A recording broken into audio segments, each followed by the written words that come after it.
All right, looks like we're live. So what is going on, Reinstall Paul? I am a huge fan of your channel. Huge, man. Your stuff Hmm. is awesome. Um, I guess let's go ahead and get started with can you tell us what is your channel? What do you do? So, I guess I should start at the beginning. My channel started, I think I started the channel in 2015, but I really didn't do anything serious with it. I was just Mhm. goofing around on Twitch and stuff until about 2018 when when I was on Twitch, one of my mods bugged me ceaselessly to play Silent Hill, the original Silent Hill game. And I just flat wasn't interested. I took a look at it and was like, yeah, nah, I don't care. I don't want to play that. And eventually, though, I I was interested in Silent Hill 2. And as shallow as this is going to sound, the graphics were just better. It seemed more interesting. Um, it just seemed like kind of a more modern-ish game, and I like, I like story-driven games. I always have, and so I was like, yeah, I'll play that. And I really was like, wow, this game's amazing. And that's kind of what started after playing Silent Hill 2 and being so impressed with it, and then playing Silent Hill 1, just my mind was blown because that game essentially involves the seven steps of alchemy in forward and reverse. It's just and so I started so after I played the first two Silent Hill games, I just went looking around on the internet uh, on alchemical symbolism and that sort of thing, especially for the first game. And I didn't really find that much. And I was really shocked. I went around YouTube and I found a lot of interesting analysis videos, but nothing that was talking specifically about all of the alchemical symbolism that was in there. And I was like, wow, holy crap. Well, I guess I got to do something with this YouTube channel and make some videos about Silent Hill. So it wasn't anything that it just kind of happened really, I guess, a happy accident, right? So and then from that point, I just started making more videos. I've always been a curious person. I've studied the occult for I don't know, well over a decade now, um, and I'm a student of philosophy. I studied philosophy for a long time. I actually have I put myself through a classical education, which is kind of like the old model of education, but I think it's very useful. So yeah, my channel is about, but I'm so long winded. But let me tell you, my channel is about, um, really, I would say it's a channel not just about video games or symbolism, but it's really a channel that, if I were to say in one word, wisdom. My highest virtue is wisdom, and so I've always been a kid. Growing up, I've always been asking those why questions and how things work and that kind of stuff. And I want to know more about things. And the superficial answers we usually get about things, right? Like in school and whatnot, never really satisfied my curiosity enough. I always thought that's kind of a lazy answer, or I want to know more and more and more. So I've always been insatiable that way. I'm the type of person that would get, especially when I was younger, I would get into an argument with someone, and I would outlast everybody just because I have so much mental energy and so much curiosity, and I keep asking questions. I keep asking those questions. I keep drilling down and down. It's kind of like the questions that a kid would ask their parents, and their parents would just be like, "Oh, shut up and eat your cereal. Just Right. enough, right?"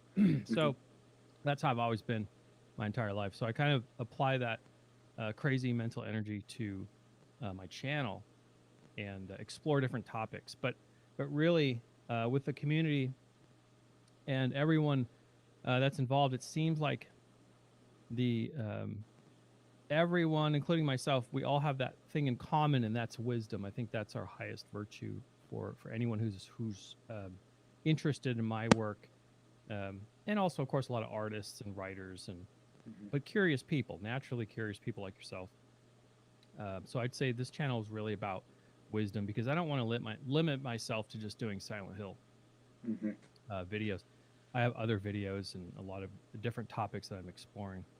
Uh, Even though, of course, as a content creator yourself, you probably understand once you do one sort of thing, then you get requests to do more of that thing.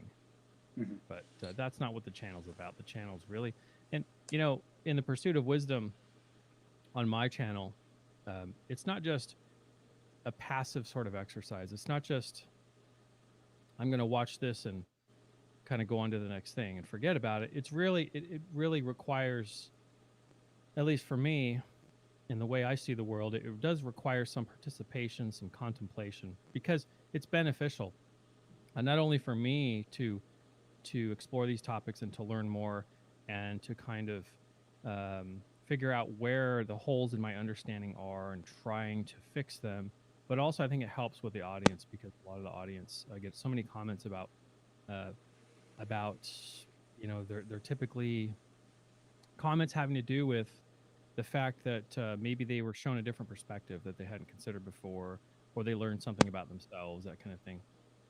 And I'm always trying to learn more about myself, and I'm trying to share that with the audience. So that's kind of what the channel's about. If I could kind of sort of define it, I guess. So. And so, since you started doing this channel, like I think I started watching you whenever I came across your Silent Hill videos, and I think it was before you started doing more of the community stuff on your website.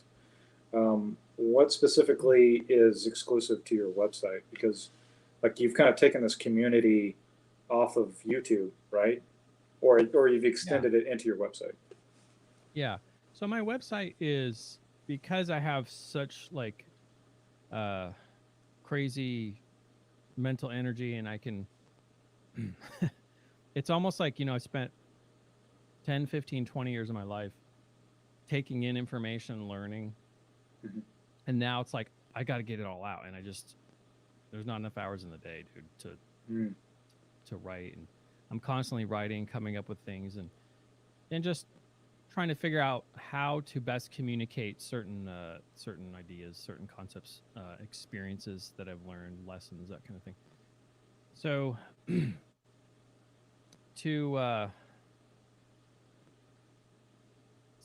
so as a result of all of this busy, crazy energy that I have, and all of the work that I put out there, I figured, you know what? I have so much material. I don't want to put it all out there at once on YouTube. So I created a member site so that I could put all of my early access work. So all my stuff, well, I'd say 90% of it ends up on YouTube, all my videos. But there are entire series that are available right now. Like I have my Bioshock series, Bioshock, the first one, and Bioshock Infinite, that are all available. And those are doled out on YouTube week by week by week. So eventually, if someone's patient enough, they don't have to join the member site. They can just do that. They can just watch all the videos. So I also have, I'm working on an ebook right now. I'm about halfway through the editing, proofreading process. I'm doing the first proofread, and then I have a friend who's going to help me edit. So I have that. So I have some exclusive content. The book's going to be exclusive, obviously. I'm not just going to put it out anywhere. So it's kind of a mix of things. But then I also have a Discord, and I really don't have enough time in the day to make a proper. So it's not really a proper community site. It's really a site for people that, if, like, for example, I get a lot of signups for people that after a first episode or second episode of a series, because usually my series are 15, 20 episodes. Usually I'll get a lot of signups after the first or second, because people just want to watch the whole thing right there, and like my Bioshock series that's out on YouTube now, I think it's about 3 hours of Bioshock content. And then my Bioshock Infinite is about, again, 3 hours of Bioshock content, but I dole that out over like 15 minutes, 10 minutes a week or whatever. That allows me to work on other things and still have exclusive content for people that want to support my work. So that's really what the site is. It's just a way to, hey, if you want to get access to like all the stuff right now, if you have crazy mental energy like I do, perhaps, or something, then that's probably where you want to go. And also, I have other. I actually take so I took the Silent Hill videos, and they're available in written form. I have the original slides and everything, and I've actually added uh, to each of those, Silent Hill 1 and 2. I've added about a combined total now of about 65 to 70 extra pages of What? content that's not on YouTube. So people can go on there, and usually it's stuff. A lot of it is stuff that either people in the comments on YouTube mention, "Hey, what about this? What about that?" And I go, "Oh wow, I didn't even think of that." Mhm. Or it's something that just I just think of at some point, and I go, I didn't really talk about that, and I go back and update it. So that's a nice thing about having everything online with books, having ebooks or what have you, is that you can just update it on the fly and then have updated information. So that's kind of what the member site is. So, in your research, what I find is really interesting is like I'm a freelance artist. I'm getting into this phase in my artistic pursuit where I'm really kind of realizing that, at one point I really wanted just to get paid to do my illustration. And Yeah. now that I'm getting to a point where I'm getting paid to do it, I'm realizing that the drawing itself is not really what makes me happy, and I don't even really consider that to be the creative thing. It's more of the exploration of an idea and my connection to that idea, right? Yeah. That's what it is that makes something art. And what I find is so interesting about what it is that your videos, um, what it is that they inspire me is that it makes you like, okay, when I watch the Silent Hill videos, for example, there is so much symbolism, there is so much going on in Silent Hill 1 and 2.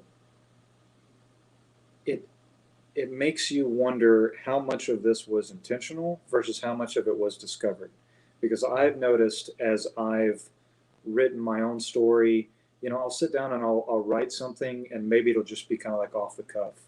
And I don't really even know what I'm writing or where this is going. And it's almost like a dream. I'll go back and I'll read it another time at a later date, and I'll be like, oh, this is connected to my life in this way, and this is connected in another way. Like there's definitely a process going on where you're taking something in and something else is going on in the back of your head, and then you're putting it out um, in an unconscious way. So, like, I don't know what your thoughts are on that. Yeah, that's a pretty broad topic. Yeah. Um, well, it's quite some time ago. I recognized that the greatest works of fiction, at least what I would consider some of the greatest works of fiction, were pretty much across the board all inspired by not only real events, um, but actual tangible things you can point at, tangible, um, useful, wise teachings of antiquity that you can point at and say, um, you know, it relates directly to this. You can find so much in that, and the same is true with art, of course. Um, I saw some of your stuff, by the way. I went to your website. Really good. I mean, Thank you. that's high level stuff.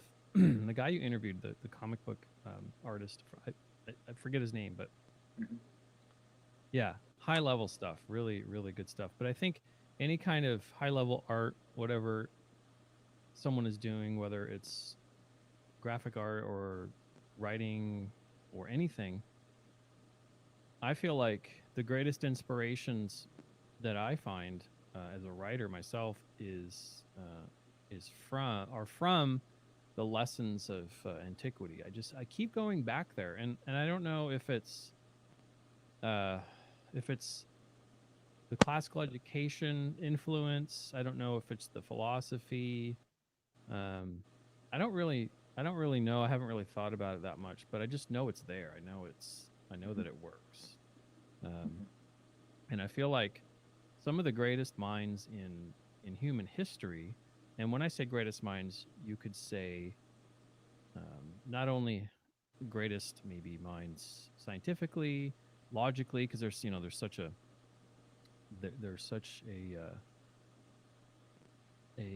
what's the word, a priority put on logic and the intellect these days. But any great mind, any great artist, any great anything, I feel like those are people that have, at least in my mind, those are people that have a, it's hard to explain, but they have a foot in two different worlds. It seems like all of those people, I feel like they have that in common, where they kind of straddle these two different, what appear to be completely disparate worlds, but they're actually integrally connected. So I see that pattern over and over with great artists and with people that are exploring and going as fully into their art as they can.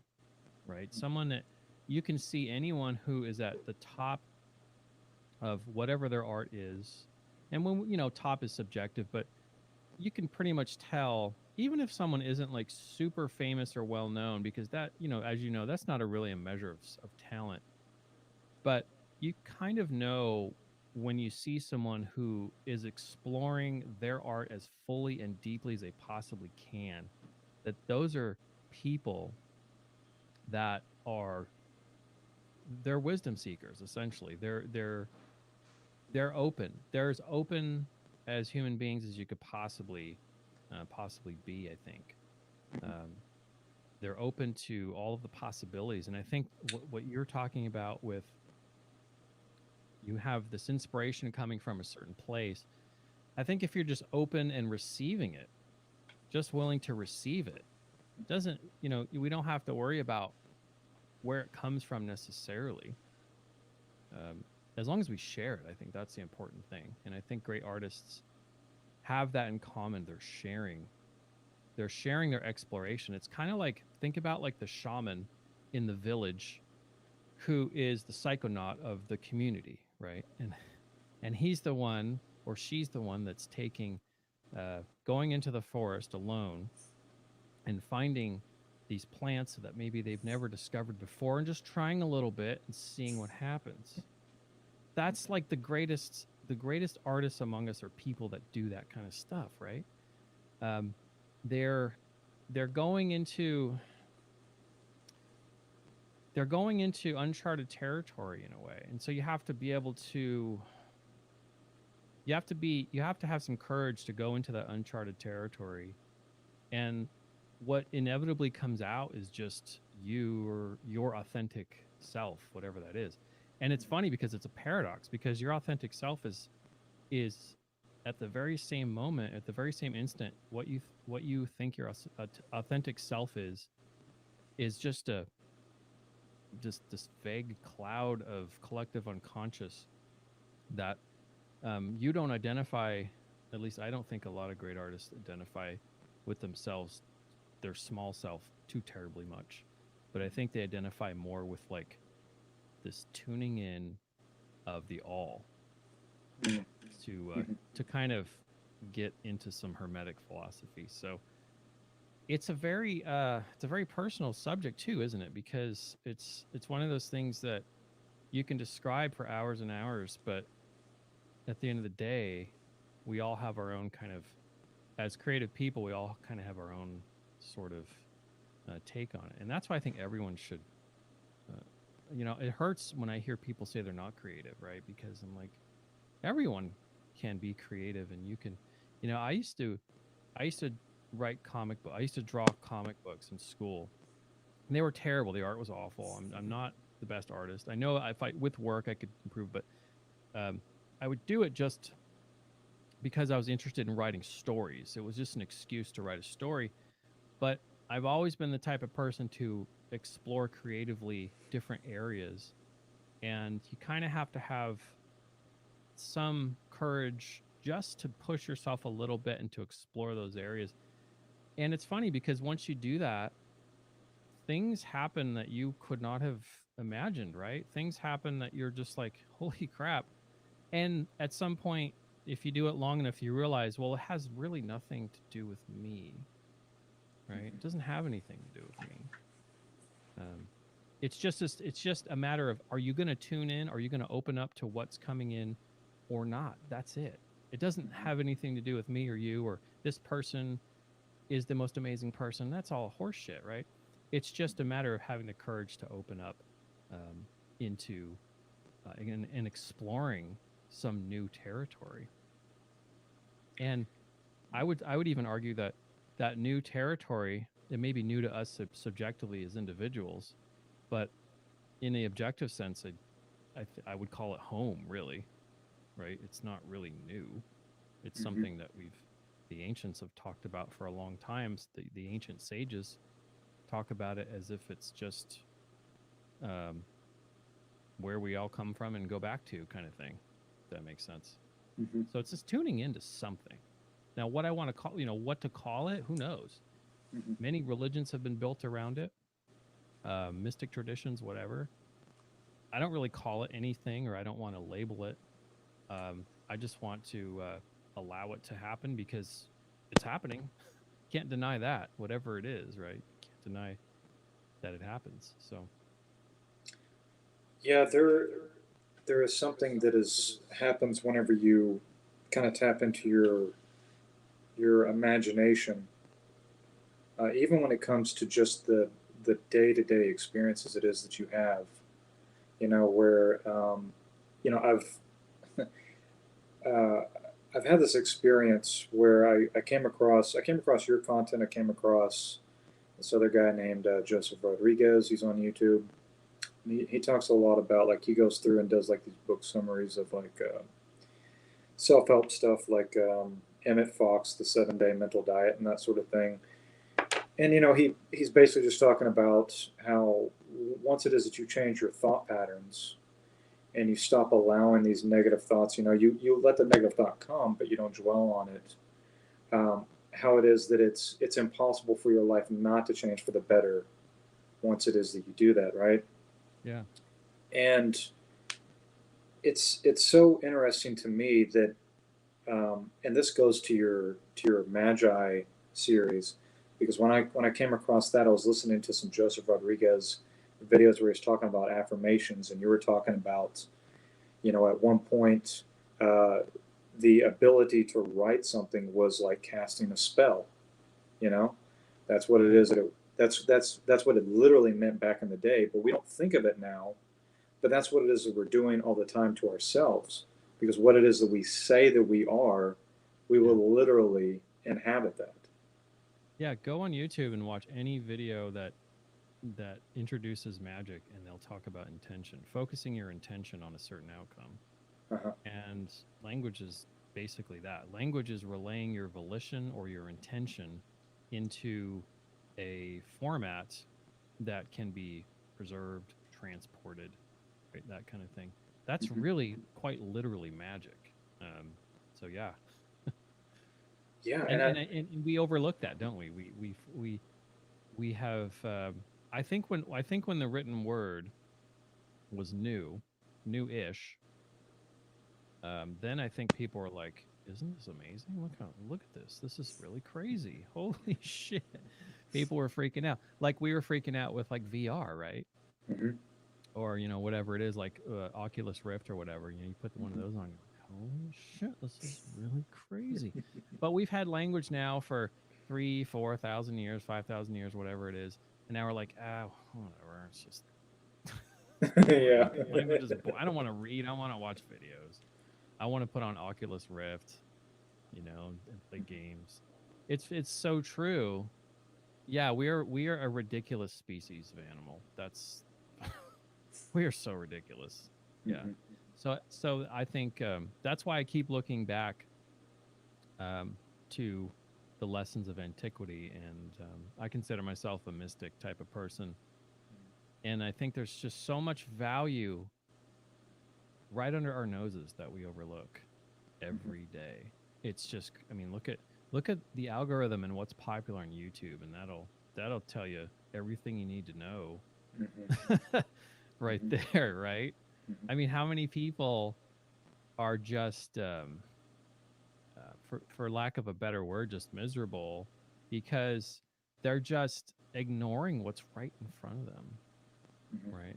We ignore some of the profoundly simple things that are right in front of us every day, and then we cry about our lives being miserable. It just doesn't make any sense, Mhm. you Yeah, know. we've become we've become kind of spellbound by these algorithms that have put out that just put out like constant negativity. You know, I've gotten to the point where I can't even pay attention to the news or anything along those lines. It's because it's Yeah. just too much. It's like sticking your face up next to an exhaust pipe or something. Well, I was just writing about this today, that we forget that we are animals, Mm-hmm. and it's not a popular notion to think of ourselves as animals, but we are, and we're like, I think it was Stefan Molyneux who said, the human brain is basically a monkey expansion pack. The frontal lobe of the human mind is monkey expansion pack, and it's so true.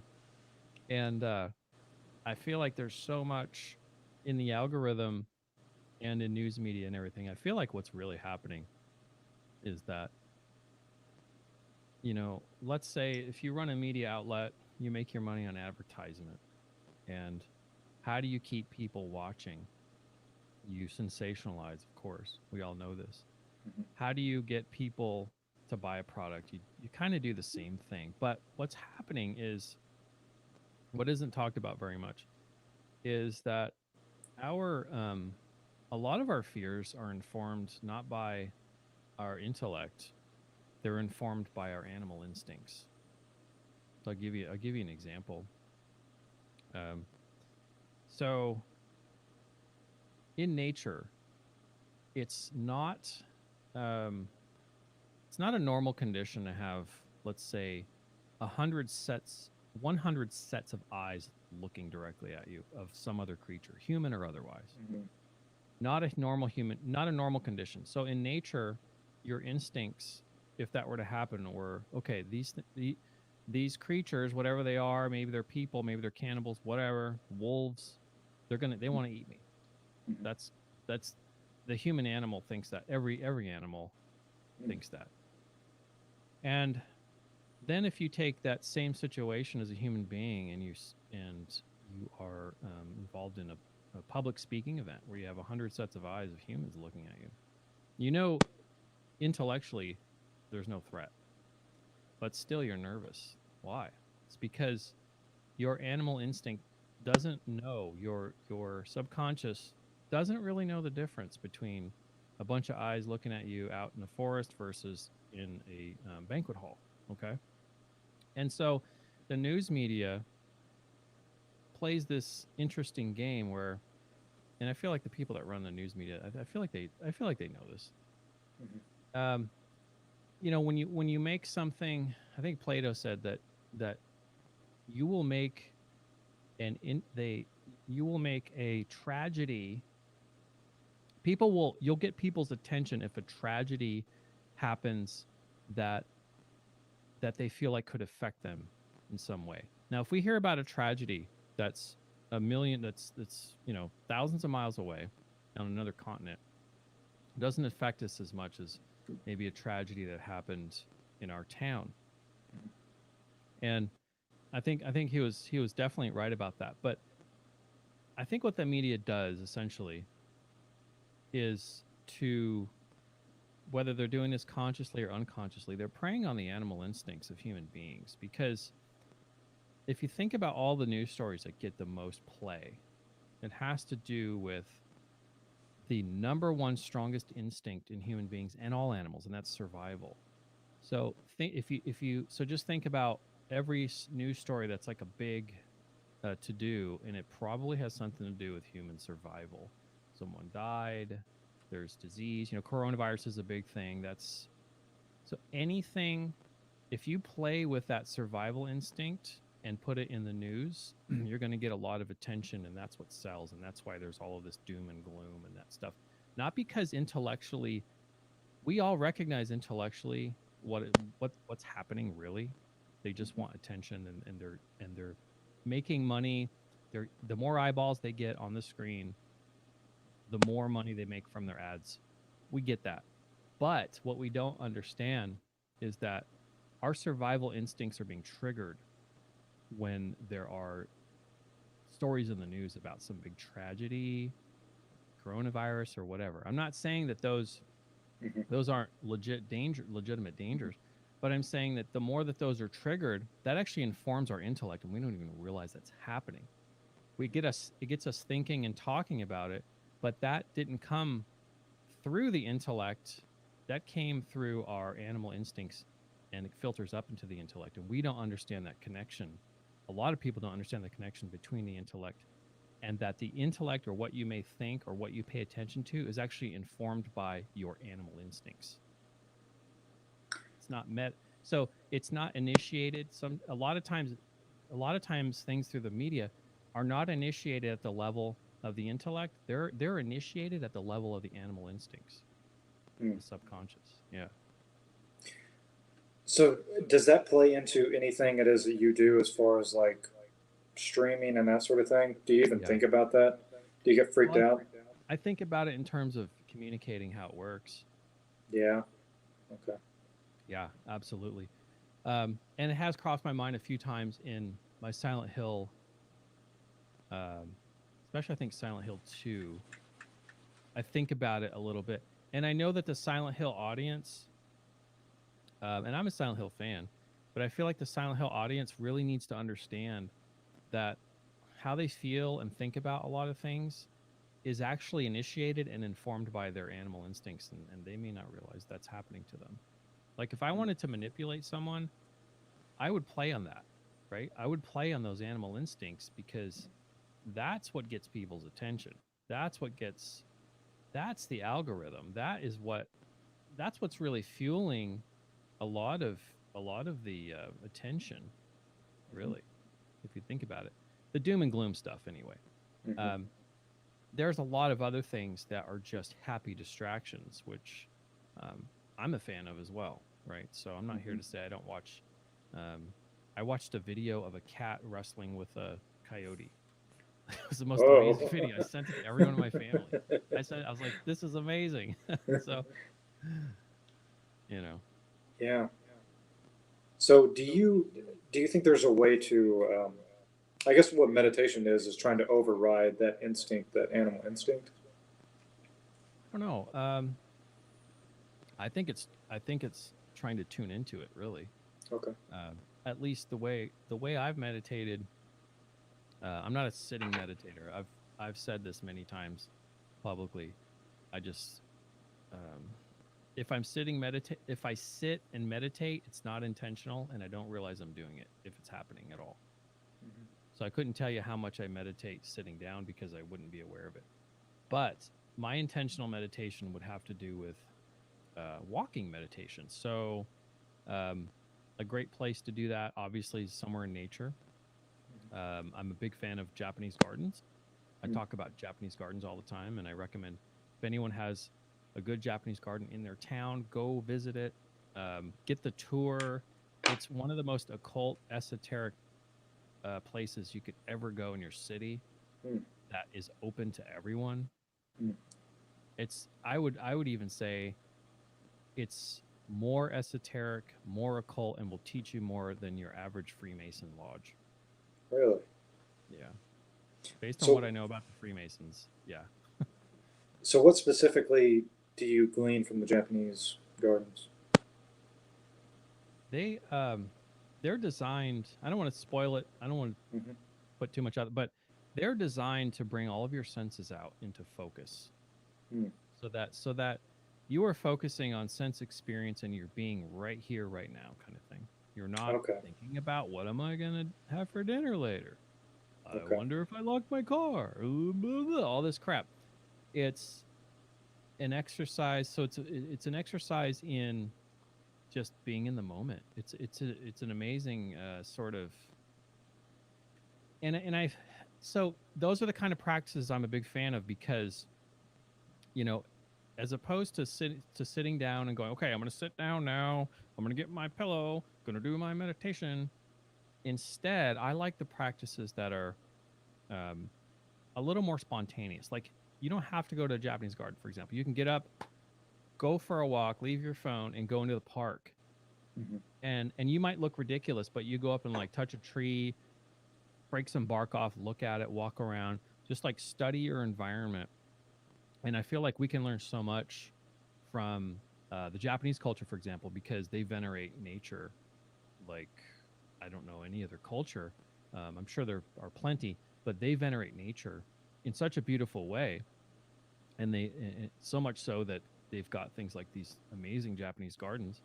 Some of them happen to be we are blessed with some of them in North America, and they're amazing places. But I feel like just um, veneration's not the same as worship, of course.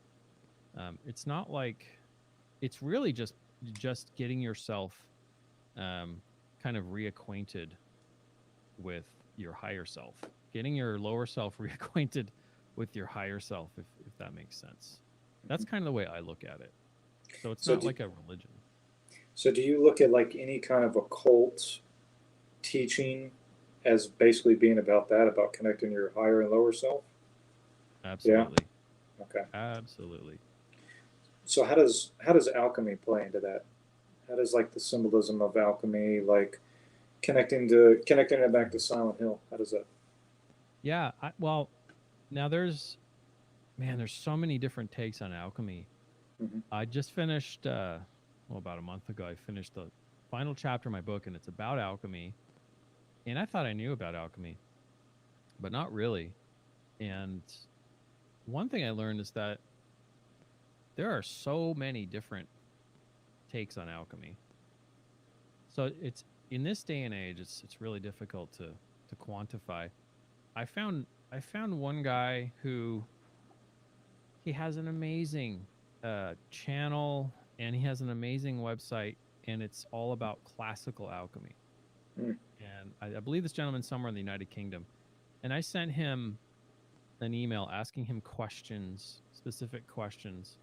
He never wrote me back, but I get the impression that his take on alchemy, I wouldn't say is authoritative, um, but I'd say it's at least in keeping with the classical Western European alchemy um, that involves very organized steps in the laboratory as well as within the self. And I think that's probably a good starting point to kind of describe alchemy as alchemy. So, alchemy was something that came to Europe through, well, it didn't originate from the Arabic speaking world, but it came to Europe through the Arabic speaking world. The Arabic texts were translated. People like Ibn Sina, um, who was a brilliant polymath, he wrote about alchemy. And the idea was that you could you could essentially unlock the secrets of the universe in a way. And it comes from, so I would argue that alchemy is like it's a practical, it's an attempt anyway. It's an attempt at a practical application of Hermetic philosophy. There's and Hermetic philosophy is kind of like I feel like it's sort of an amalgam of different practices that came before it, especially from ancient Persia, also from the Indus Valley and India, and a lot of it I think found its way into Egypt and had its own interesting sort of, they had their own interesting sort of take on it. But I feel like if you study metaphysics, okay, if you study Hermeticism and really foundational metaphysics like Hermeticism, then I feel like the practical application of those metaphysics would be alchemy or the physical manifestation. And it's the reconciliation of the physical practice, which we're familiar with, the turning lead into gold and that kind of stuff. But also there's the metaphysical or spiritual uh, correlate to turning lead into gold, right? Taking the lower self and attaining the higher self. Both of those things have to happen in unison. So not only does the alchemist have to do everything perfect in the lab, but the alchemist has to be pure within himself in order to reach that alchemical gold. So alchemy, but it's a mysterious thing, man. I don't think anyone in this day and age has it totally pinned, because I think there's a lot of spiritual alchemy. There's alchemy that relates to astrology. There's an entire medical practice called spagyric medicine that has been practiced in Egypt, and that type of alchemy is very interesting, where they make these oil extracts out of the seven metals. Even you can get mercury oil. You can actually buy it online if you want. It's not made of mercury, it's the essence. So I won't get into that too much, because that's really down the alchemical rabbit hole. Mm-hmm. And I'm not an alchemist myself, so I'm not qualified to speak on the chemical composition. But I will say that alchemy is this very broad, and I'm still learning more about alchemy the more I look into it. So I think that's a lifetime pursuit. Just trying to chronicle and learn about all the different aspects of alchemy, and trying to understand them. That would be someone's life work, just in and of itself, I feel like. So in the context of Silent Hill, can you kind of give us like a cursory overglance of like how it is that actually connects with the story structure? Yeah, so I feel like the creator of the game, the first director and creator of the first Silent Hill. When I found that interview, after I played the game, I looked this guy up, because I'm like, all right, what's going on with this guy's mind? And I just, man, I remember feeling like, bingo, I'm so happy I found it. He was talking about his interest in occult, and he used the word occult, or was translated from Japanese, I think, but he used the term occult. He was into UFO stuff, which is really kind of, it's also a cult in a way. And so then I knew for sure that he had intentionally put all this in there, and he had read some books about it. I feel like in the first Silent Hill, I feel like it's significant, but I'm skeptical as to whether the creator of Silent Hill didn't just sort of kind of do this sort of thing, like, okay, step one from the book, okay, let's just put this in here somewhere. Step two. So it was more like kind of yeah, maybe, I don't know if it's, I shouldn't say superficial understanding, because I don't know his mind. I don't know, but he definitely, it was well organized, and but I feel like maybe at the time that's all he knew about alchemy, was kind of, he was familiar with the steps. You can go and read about it and learn about it from several very very reputable books, and I feel like he did that. But I don't think the director or creator of Silent Hill is an alchemist per se, because if you look at his other work, his other games that he worked on, they were very creative, interesting ideas, but they didn't ever touch on blatantly touch on any more occult subjects or alchemy. So I feel like his level of alchemy, and the level of alchemy in Silent Hill 1 is subjective. I don't think the creator was like the most knowledgeable, but if you come into this, if you play this game and you're very knowledgeable of alchemy, you'll get a lot more out of it. You'll get a lot out of it. I feel like it's a, if anything, I would treat the first Silent Hill game as a reflective practice in transformation from the lower to higher self, for sure. Like, I could play that game again and probably see new things, and reflect on the new experiences I've had since the last time I played it, and grow through that experience. That's how powerful that first game is, I feel. Yeah. So this comic that I'm trying to get I'm trying to get my hands around it.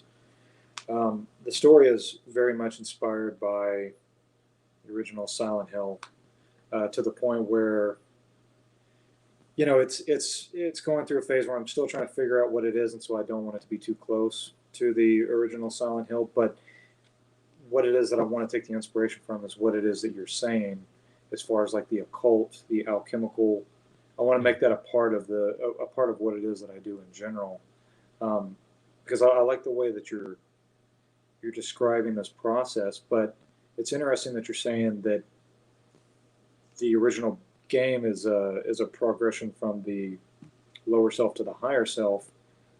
When I mean, it's been a little while since I've watched your videos on this, but I mean, essentially the story is of Dahlia trying to bring this demon god into existence through this little girl. Yes. So that's not the first thing that comes to my mind when I think of like my higher self as this birth, this demon god, So I right? should, yeah, I should clarify that because those are two completely different things. So I think I made the statement at some point in the Silent Hill series, in the first series, that you know I'm not going to address canon, but I'm going to in my video series I address the the concepts that are less obvious, if that makes sense. So relating, and I feel like there is a fair amount of disconnect between the story and the actual concepts. That's why I Mm-hmm. say that Kichiro Ito's knowledge of alchemical wisdom of hermeticism and the occult. That's why I feel like his knowledge isn't at like a super high level. I don't know if he was even an adept level at the time. He may be now if he kept studying. Um, so that's why if you look, and you're right though, if you look at the storyline and you look at the symbolism and the alchemical progression of symbolism through the game, they're kind of disconnected, really. Mm-hmm. They're kind of disconnected. Now, with each major occurrence or each major point in the game, point in the story, I still do point out things that are significance that relate to the wisdom traditions. But I don't feel like Silent Hill and the storyline relates so much. Um, I could be wrong though. I might have to go back and look at it again because I'll be honest, what I knew about alchemy then um, is not even a comparison to based on what I know now. So if I go back and look at it, I might change my perspective a little bit on that. And there's a lot of value in revisiting what we think we know because we're different people.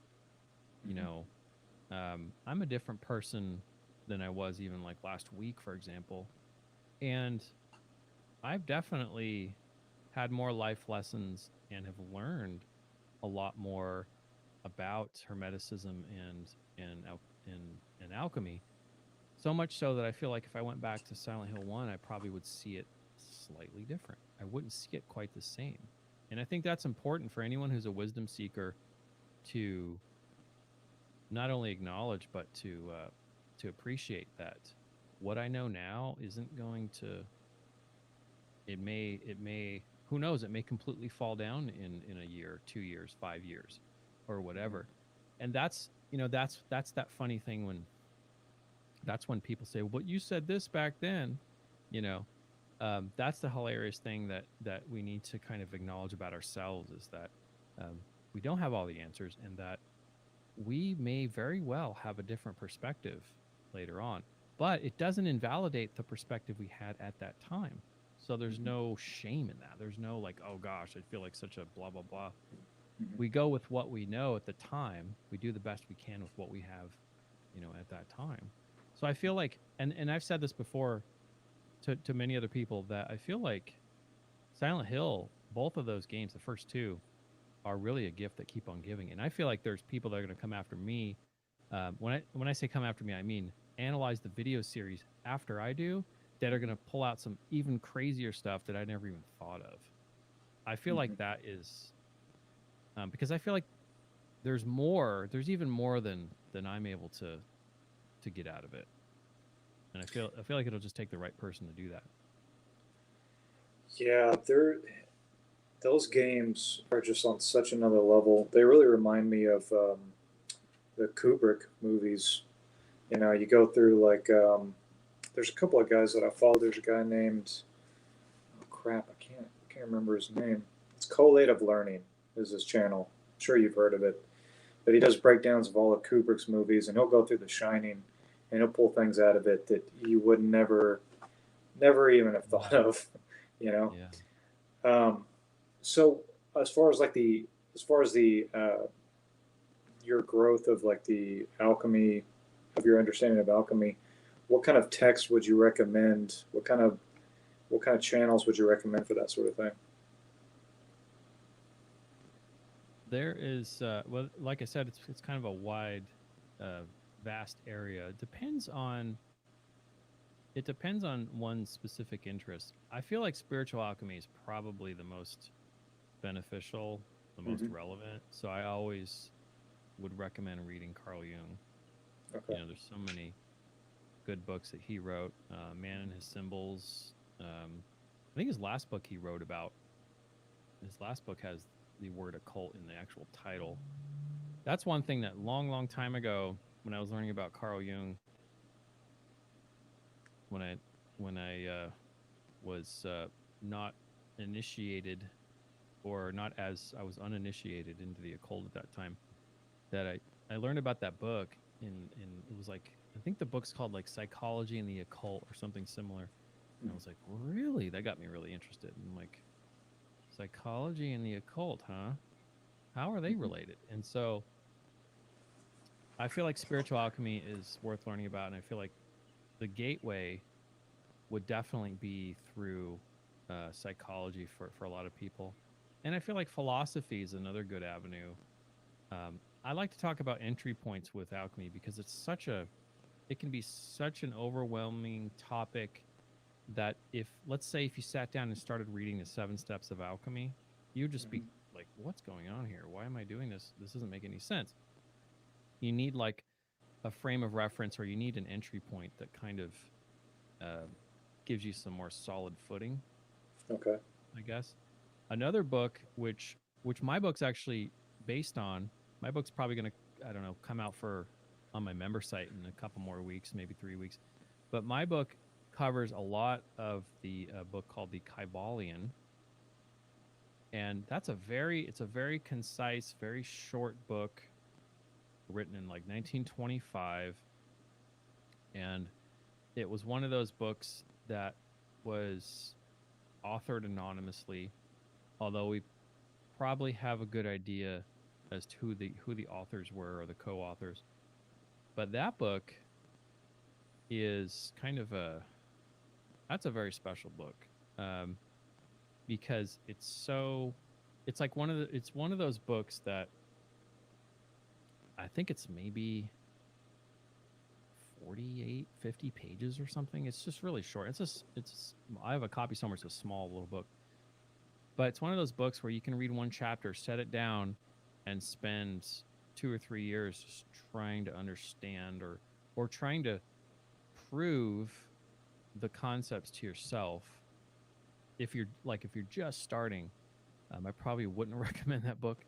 I would go through the route of, yeah, I would go through psychology, just to That's answer the interesting. question.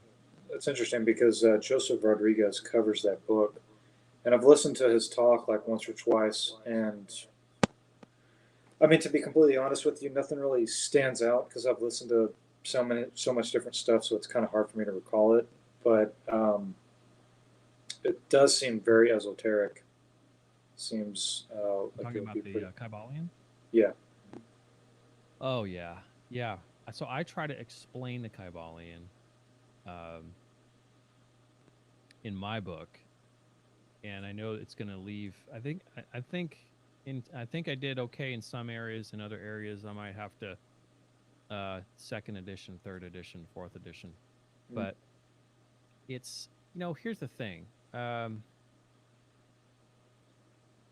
You're familiar with Aldous Huxley, Yeah. author of Brave New World. Um, Doors of Perception was the first Huxley book I read.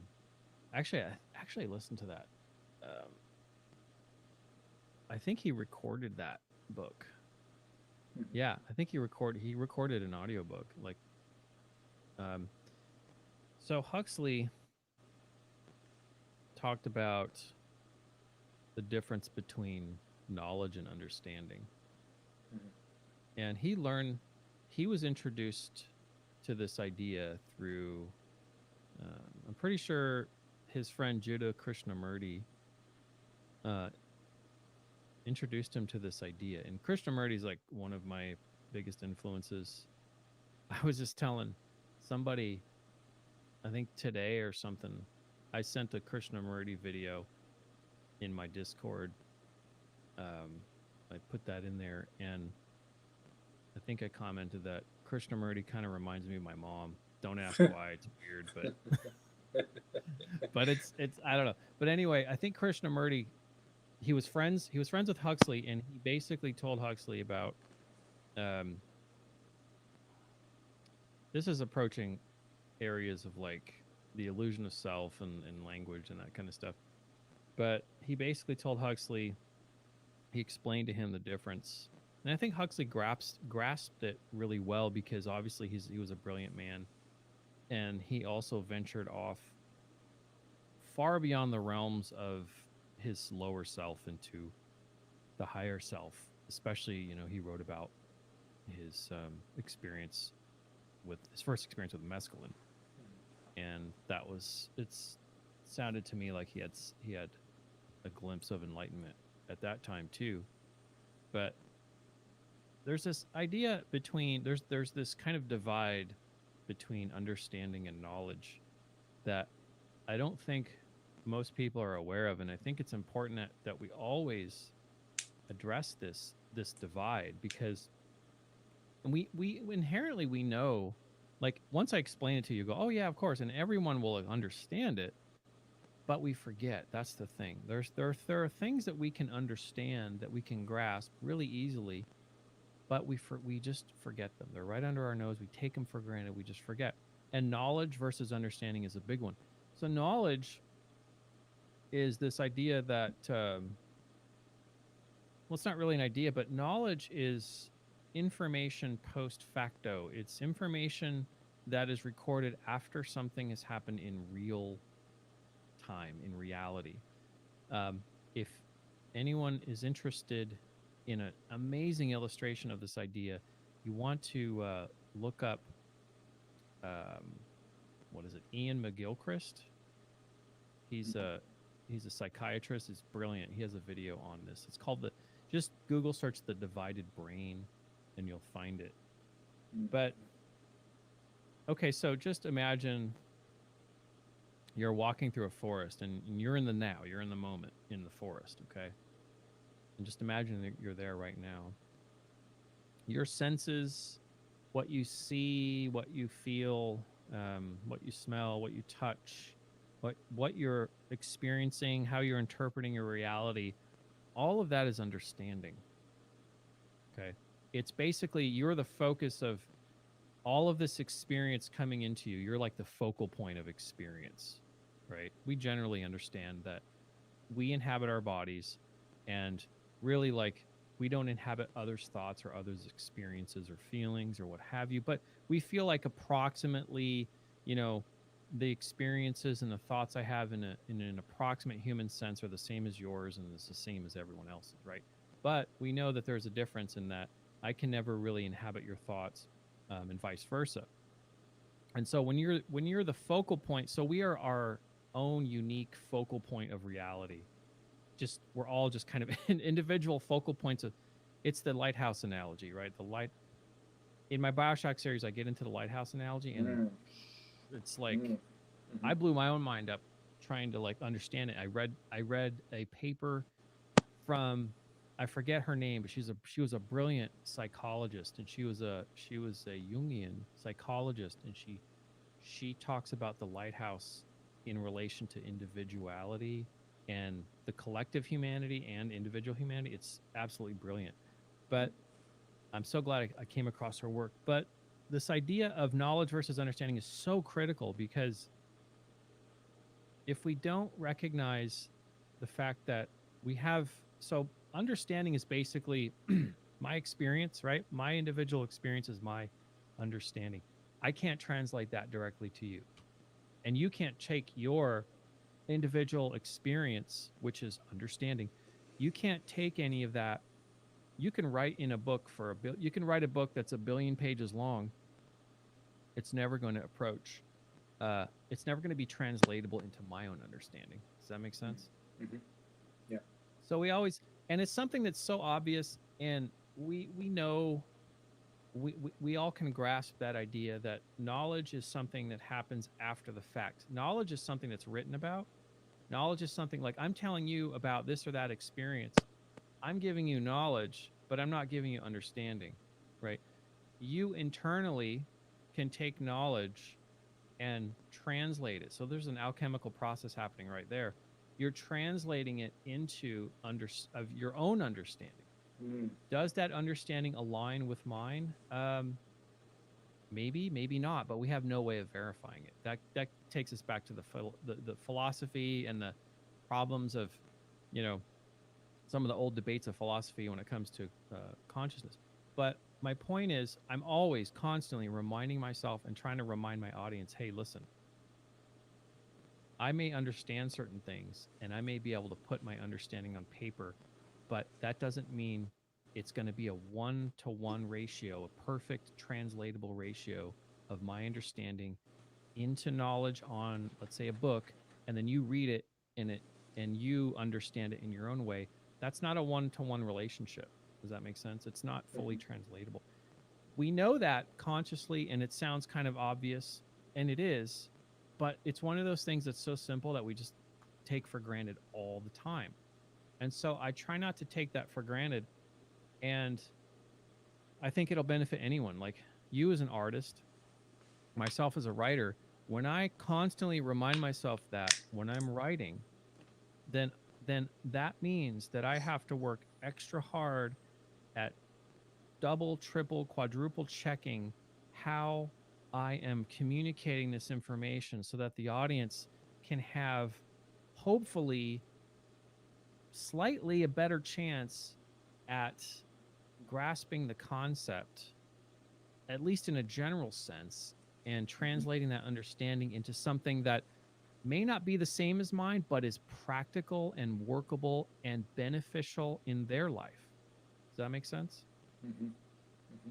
Because there's lots of people out there that have had amazing experiences. They know they understand things really well. Like take someone who's famous like Tony Robbins, right? He's a successful real estate guy, or even Robert Kiyosaki. He's probably my favorite because he's just hilarious. But Robert Kiyosaki, he wrote a book called Rich Dad Poor Dad, and it's phenomenal. He had this paradoxical relationship. He had his father, his biological father, who was a college professor who was broke and didn't understand money, and then he had his mom remarried, and he had a stepdad who totally understood money. He had his money work for him. He didn't work for money. And he wrote this book called Rich Dad Poor Dad. So he had the benefit of this like parallel experience right in front of him, and it was basically like the perfect opportunity to reconcile knowledge and understanding in a book. It's just brilliant. But the point is that, you know, we know these things, but until we remind ourselves so much that it becomes part of our thought process, it's useless, right? So we have to, and also another thing is, you know, I don't want to write about anything or make a video about anything that isn't beneficial in some way, at least to one person. Like I said, it may not translate to everyone in the audience, may not get the same out of it, but I get emails all the time. I get messages all the time from people that say, hey, this really saw to help me see in a different way, and that's all that it's, you know, about. And so I'm just passing on that sort of thing where I've had so many different perspectives and met so many interesting people in my life that I'm just trying to share that as well, if that makes sense. So knowledge and understanding is something I think about all the time. And I should just say there's a talk that Huxley gave on it on YouTube that it's about an hour talk. I've probably listened to that 50, 60 times. It's just brilliant. The way he articulates it. And so I'll just leave you with this. Huxley, the way he talks about it, you know that he is thinking about how best to describe it while he's talking about it, because we have, I mean, that's why practice is so important. That's why repetition, you know, when we're children, we learn, you can learn 4 or 5, 6 languages. I've met people's kids that are like, they know like legit 4 or 5 languages, Damn. no problem. And we have this theta brain state that can just take in information like crazy. When we get older, we lose that. The only way to really um, improve ourselves is practice. We all know this, but not only practice, like, you know, with repetition, if you're working out, reps matter, blah blah blah, but it's also the same thing with mental habits. It's also the same thing with just with cognitive bias. So that's a lot what I deal with is cognitive bias, because I'm kind of a big philosophy nerd. And so that cognitive bias of being in the habit of knowing the difference between uh, knowledge and understanding is important. I don't always get it right, but I try, uh, and I try to practice that if I can. So Yeah, that's such an interesting topic to get into because, like, I feel like I've come into. I think there's a little bit of feedback or something. So I've come into a situation with listening to Joseph Rodriguez, for example, and listening to his summaries of like of these different like self help books, like the Power of the Subconscious and these sorts of things. And you know, sometimes he'll come across something and he'll say something like, you know, we want to let go of these negative thought patterns that we have going on, and I can tell that that's coming from a great level of understanding, but I don't know how to translate it over into my own. yeah, And so yeah. I feel like I'm going through a process where I'm writing affirmations daily, and I'm letting it be like a creative process so that I can start to understand it. Because when I was growing up, you know, like just like a background of me, I came up in a Baptist household, very very repressed. It wasn't. I didn't click with Christianity at all. Didn't really click with religion at all. Became like a real hardcore atheist, and then over the years, you know, I've kind of come back around. Yeah. But I feel that same thing. I feel like what you're describing is the same thing it is that you see in like uh, in a lot of mainstream Christianity. It's like these people are talking. They're talking about faith. It's the exact same thing as affirmations, and there is some true understanding. There's truth there, but because because maybe the ideology that's of the time that it's wrapped around, or political influence, social dynamics, whatever, it's not as translatable.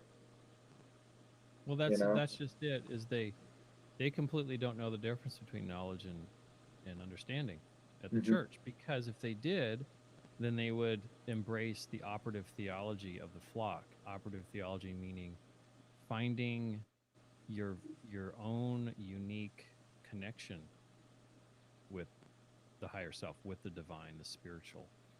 And in a church setting, not all churches, but most churches, it's one way. Mm-hmm. Mm-hmm. That's not going to appeal to a lot of people. It'll appeal to people, listen, it'll appeal to people that are not tuning in creatively Mm-hmm. to themselves and to the all. And it'll also appeal to people that just have a lot of stuff going on, and they just need some prepackaged faith, and they need to go about their day because maybe they run a successful business and yada yada yada, and they're very busy, they have a lot of kids, whatever.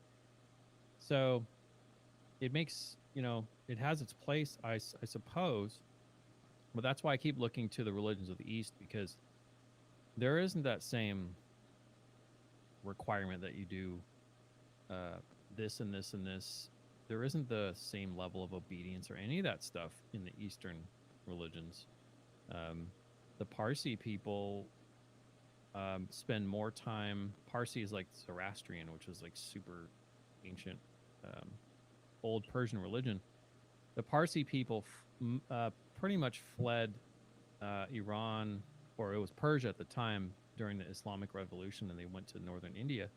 But those people, they practice more at home. They worship more at home than they go to a church.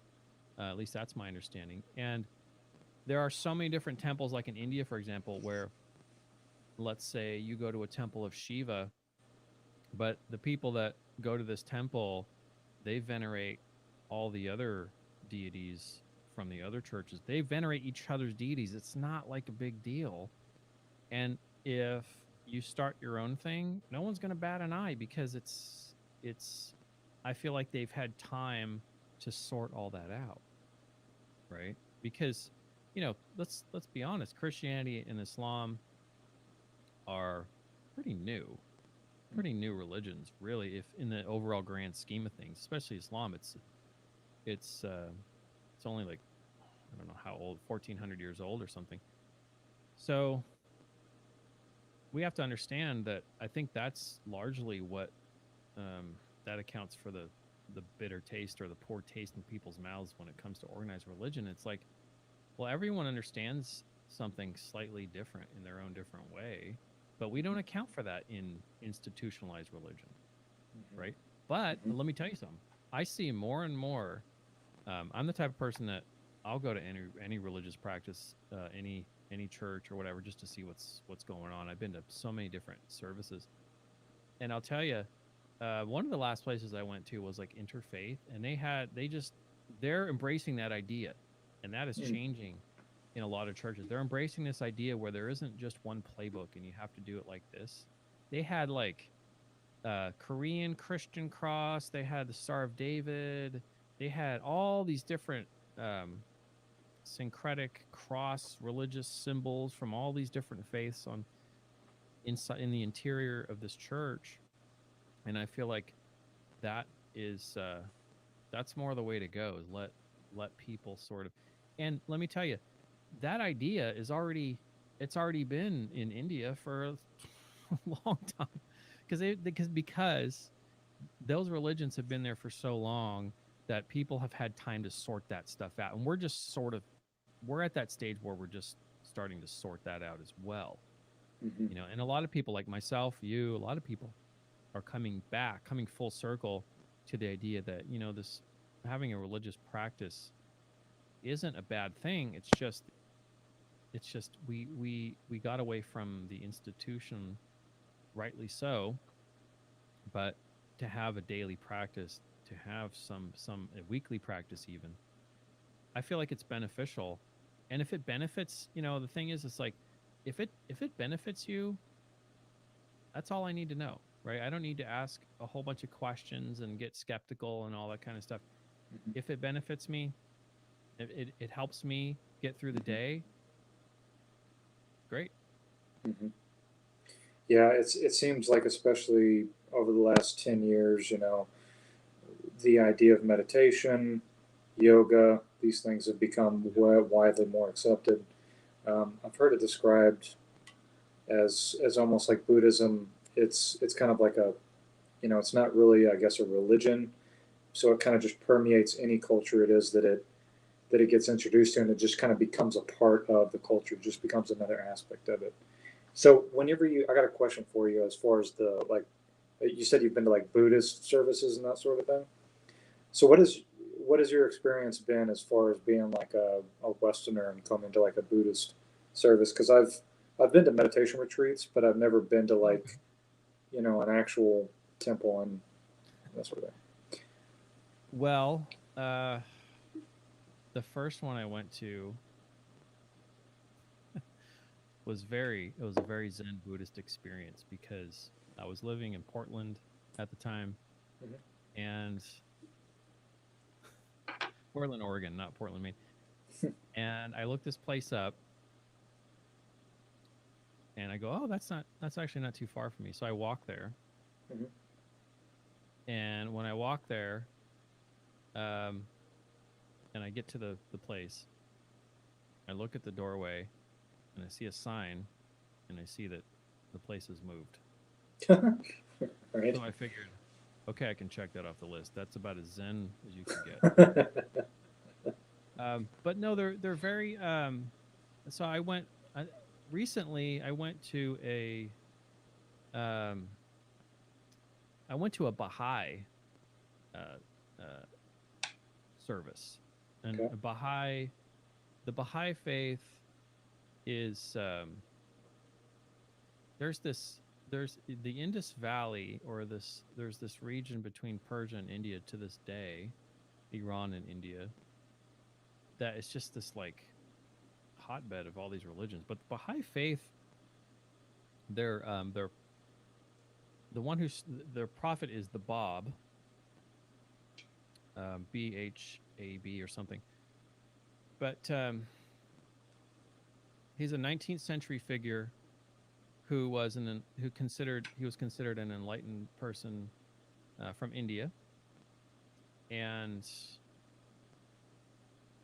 this it was all in Farsi mostly, and then there was some English, and it felt like kind of just a regular sort of service, really. But it was like, so here in America or in North America, you're going to have it's going to be westernized. It's not going to be the same, yeah, right? Mhm.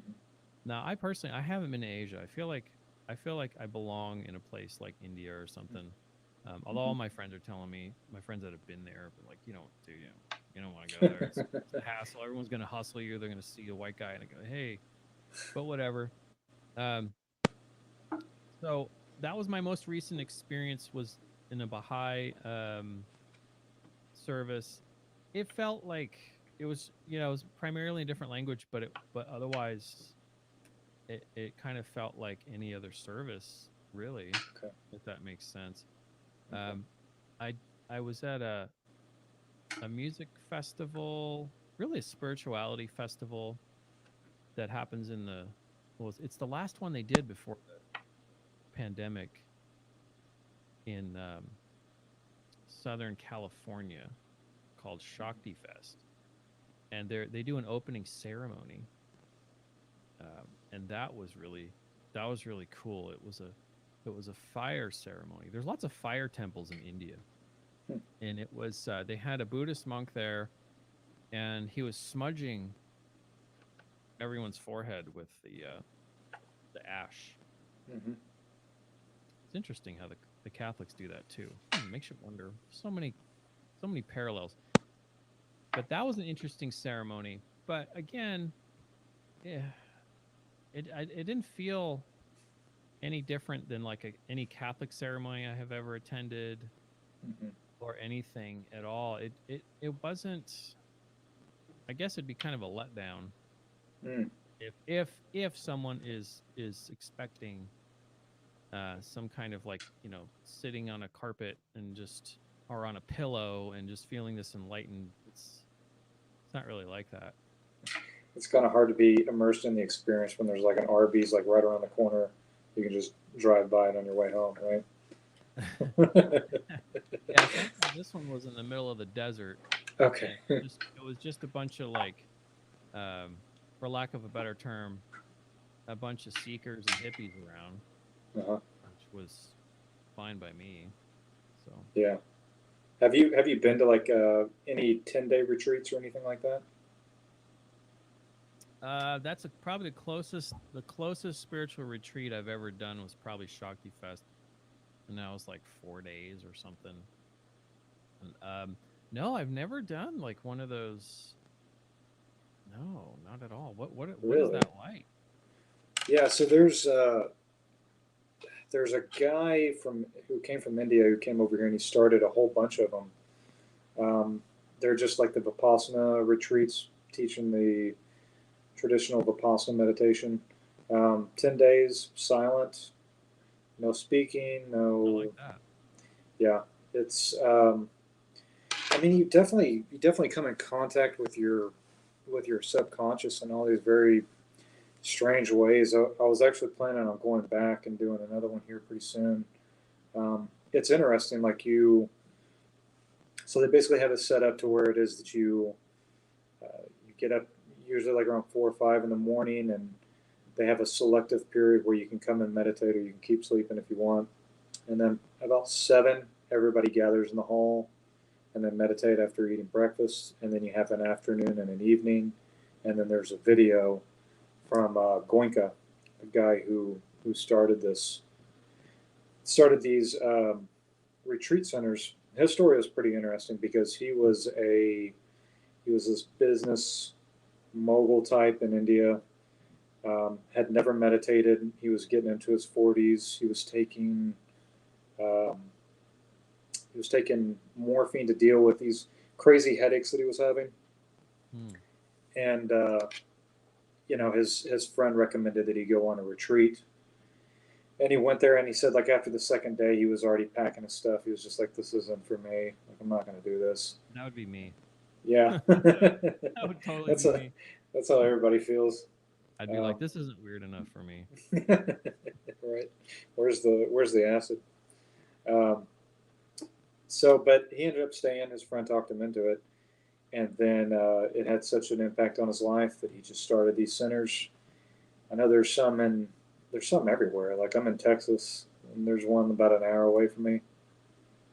It's Wow. That it's might be pretty worth cool. checking out. Can you send me that information? I'll check it out. Yeah, for sure. We're gonna have to exchange some links for sure.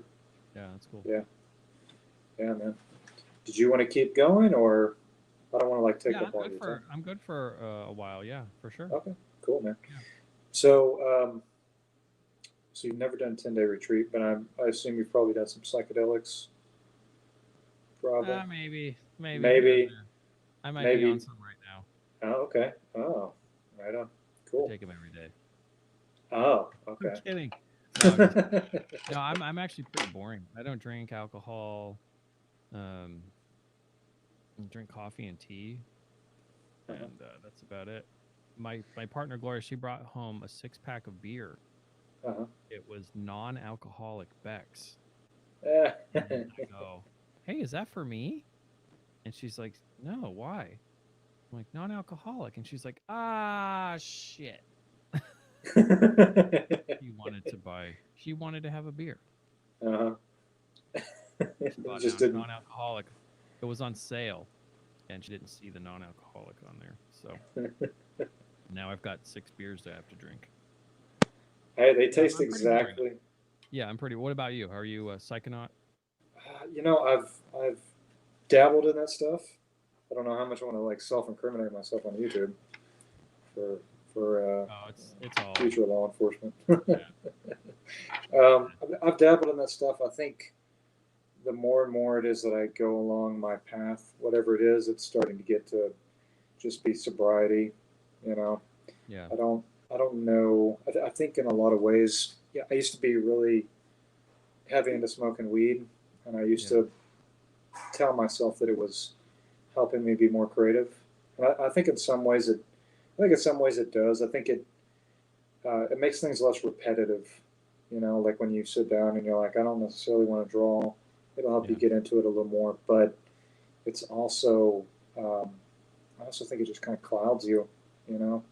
Anything that opens, well, everything has an equal benefit as Mm-hmm. well as a detriment. So, yeah, you're absolutely right about that. Mm-hmm. Mm-hmm. So you Yeah. never experimented with anything like that? Um. Oh yeah, I've experimented. I've more than experimented. Let me tell you. Oh yeah, I've been to other planets, dude. Oh yeah. Yeah, yeah. In my mind, I've been to other dimensions. I feel like. Yeah, I've had um, so many opportunities to, and I'll tell you, when I was in high school, that was actually when there was the largest amount of LSD available Oh, was when I was pretty much in high school, at least in recent memory. There was so much acid coming out of San Francisco that I had so many. There was just it was everywhere, and I had um, acquaintances, let's just say, man. that were, I mean, they would just have like sheets, 100 hit sheets or whatever. It was out of control. Oh That was my at that god. time. There's a story of an FBI agent who busted one of these labs in San Francisco, and he accidentally got that liquid all splashed like all over his face. It's on YouTube somewhere, or like his like just splashed all over him, and he didn't know what the heck was about what he was in for. And there's a story about they take him to the hospital and they look for there's a certain nurse that everyone knows there, and she's like an old hippie, and they're like, Uh-huh. let's get her. She's gonna help him. Let's get her. So she's like, hey honey, oh I've been here so many times, you'll be all right. And she helped him. But dude was on, they say, probably hundreds of hits of acid Oh my that has God. absorbed in his skin. I had never I had never gone that far, um, at all. Just real healthy experimentation, I would say. Yeah. Hundreds But of yeah, hits of acid. well, things are changing so much in that regard, right? People's attitudes are changing, Hmm. and it all takes time for civilization, for society to mature. Just like religion seems to be changing, where it's turning into more of a, hey, you get to choose your own adventure, right? Because religion should be more like a choose your own adventure book, if you think about it, because then that actually brings people to the congregation. It keeps the lights on, keeps people interested, everyone's happy. And so that's what's happening, with a lot of states, is cannabis is legal in just about every state now.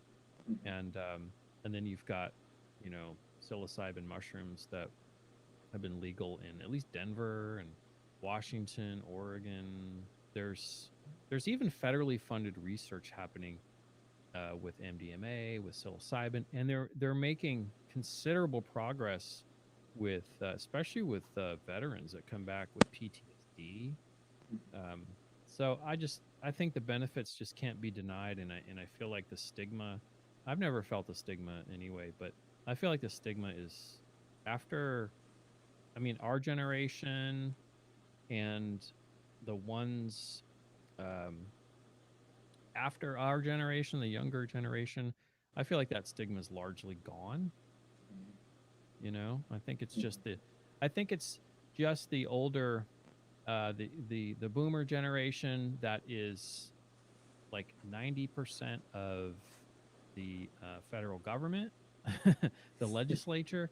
I feel like after that generation kind of dies off, then things will even get better for people, and we'll be able to explore the healing properties of these medicines, because they're very much medicines, aren't they? Um, yeah. When I was in high school, it was different, right? No one like got a hold of us and was like, "Hey, listen, this isn't really the type of thing you want to go to a Beastie Boys concert on. It's not where the real benefit lies." But you can't tell a high schooler that. But now that I'm a little older, I realize the benefits are tremendous if you go. Terrence McKenna, which I'm sure you're probably Hmm. very familiar with. Terrence McKenna talked about set and setting. That's all you need to know, Hmm. right? Just go in with the proper mindset and the proper setting, nice peaceful place that you feel comfortable, and party on. Yeah. See what comes out of that. Yeah. There's so much just like profound shit you can learn from psychedelics. So you were in Yeah, you were in but also I should also say, sorry, I didn't mean to cut you off. you're I good. should also say you can have those same experiences through many other practices. Like, for example, I started uh, formal dance training years ago, and I started with Argentinian tango, and then I got into another form of dance, contra dance, which is like very accessible, very easy. Um, it's easy to get started, but then it gets more difficult. But it's fun. I started reaching those heightened states. I would have this like serotonin boost after the dance event would end for 3, 4, 5 days. I would just be on cloud nine, Hmm. and I was completely stone cold sober. They don't even, they don't serve alcohol or any drugs at most of those contra dance events, and they're all over the country. Obviously, now things are a little different, but once I know Texas is probably opened up, aren't they? You Yeah, guys are. we're pretty open. That's Actually, awesome. I was about to let me write that down. What is it called? Yeah, Contra dance. Contra dance, Yeah, like Contra. like the video game. Yeah, yeah, exactly. Contra dance. Okay. It's interesting. It's the type of thing that you can go to by yourself, and a lot of people did, and I would constant and so in America it's a little bit different than in the United Kingdom where contra dancing you is so contra dancing kind of like a cross between English country dancing. There's a French form of dancing, and it's actually wildly popular on the East Coast of America, New York, Philadelphia. There's a lot of contra dance groups there. It's wildly popular. It's popular out west too. You'll find it everywhere. But I think the main appeal is you can just go by yourself.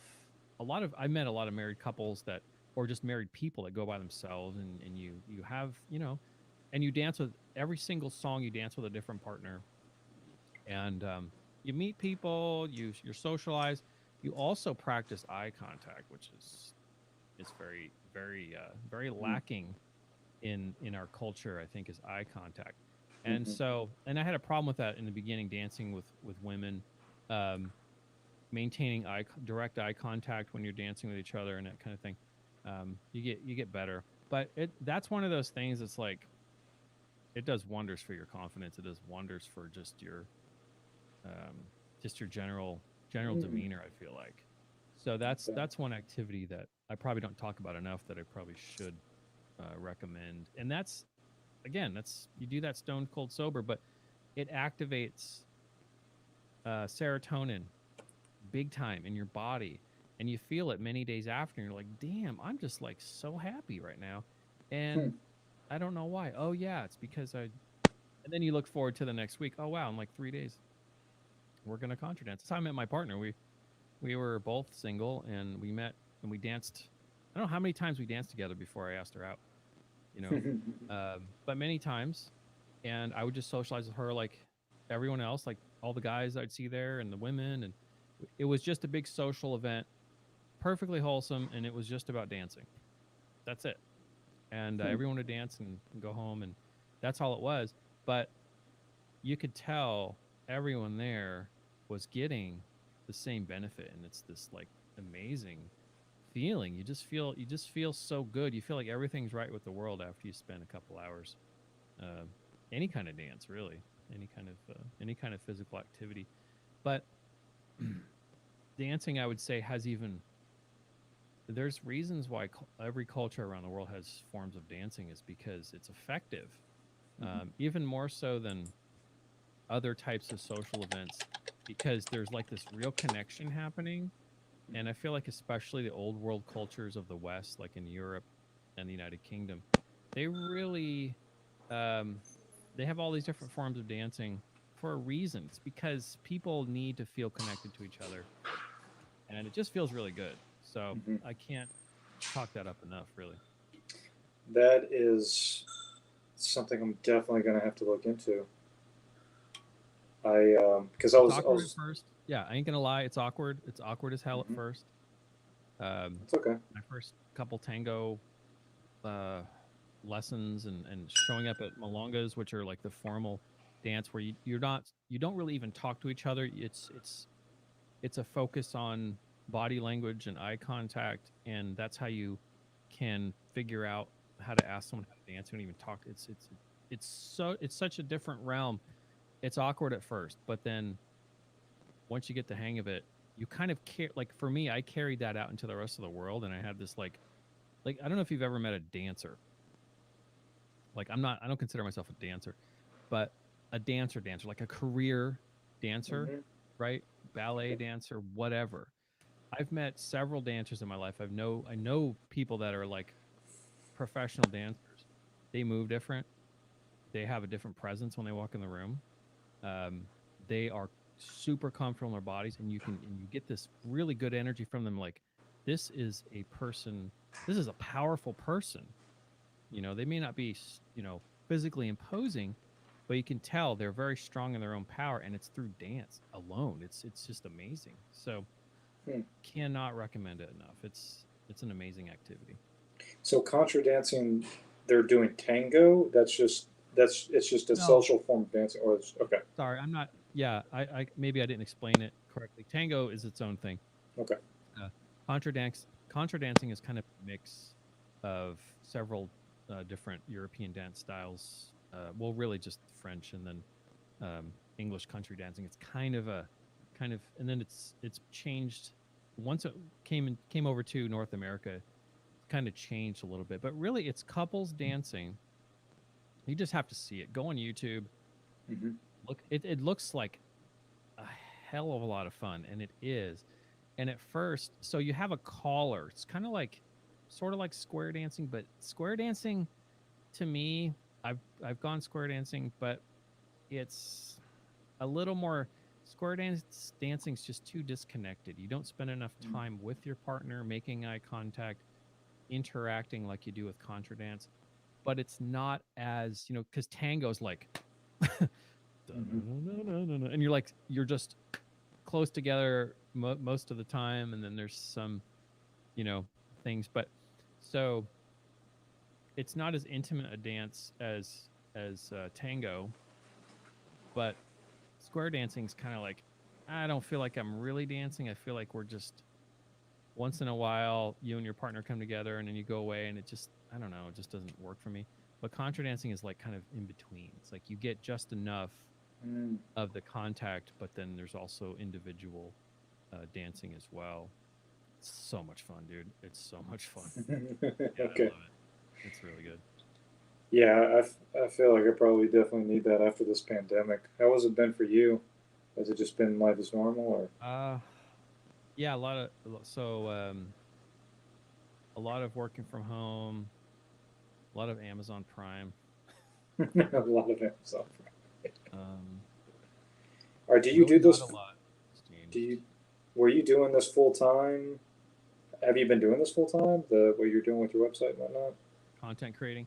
No, Yeah. that's my goal though. My goal is to be a full-time content creator. I just started my site last July, Uh-huh. and so I feel like, I'm going to keep working as much as I can to further that in order to become a content creator full time. So whatever it takes, I'm going to do it. I do work a full-time job, but I definitely feel like it probably makes more sense for me to be a full-time content creator, so then I can focus all of my energy, or at least most of my energy anyway, because I do have a life, of course, but I can focus most of my creative energy in areas that I think will be beneficial for people.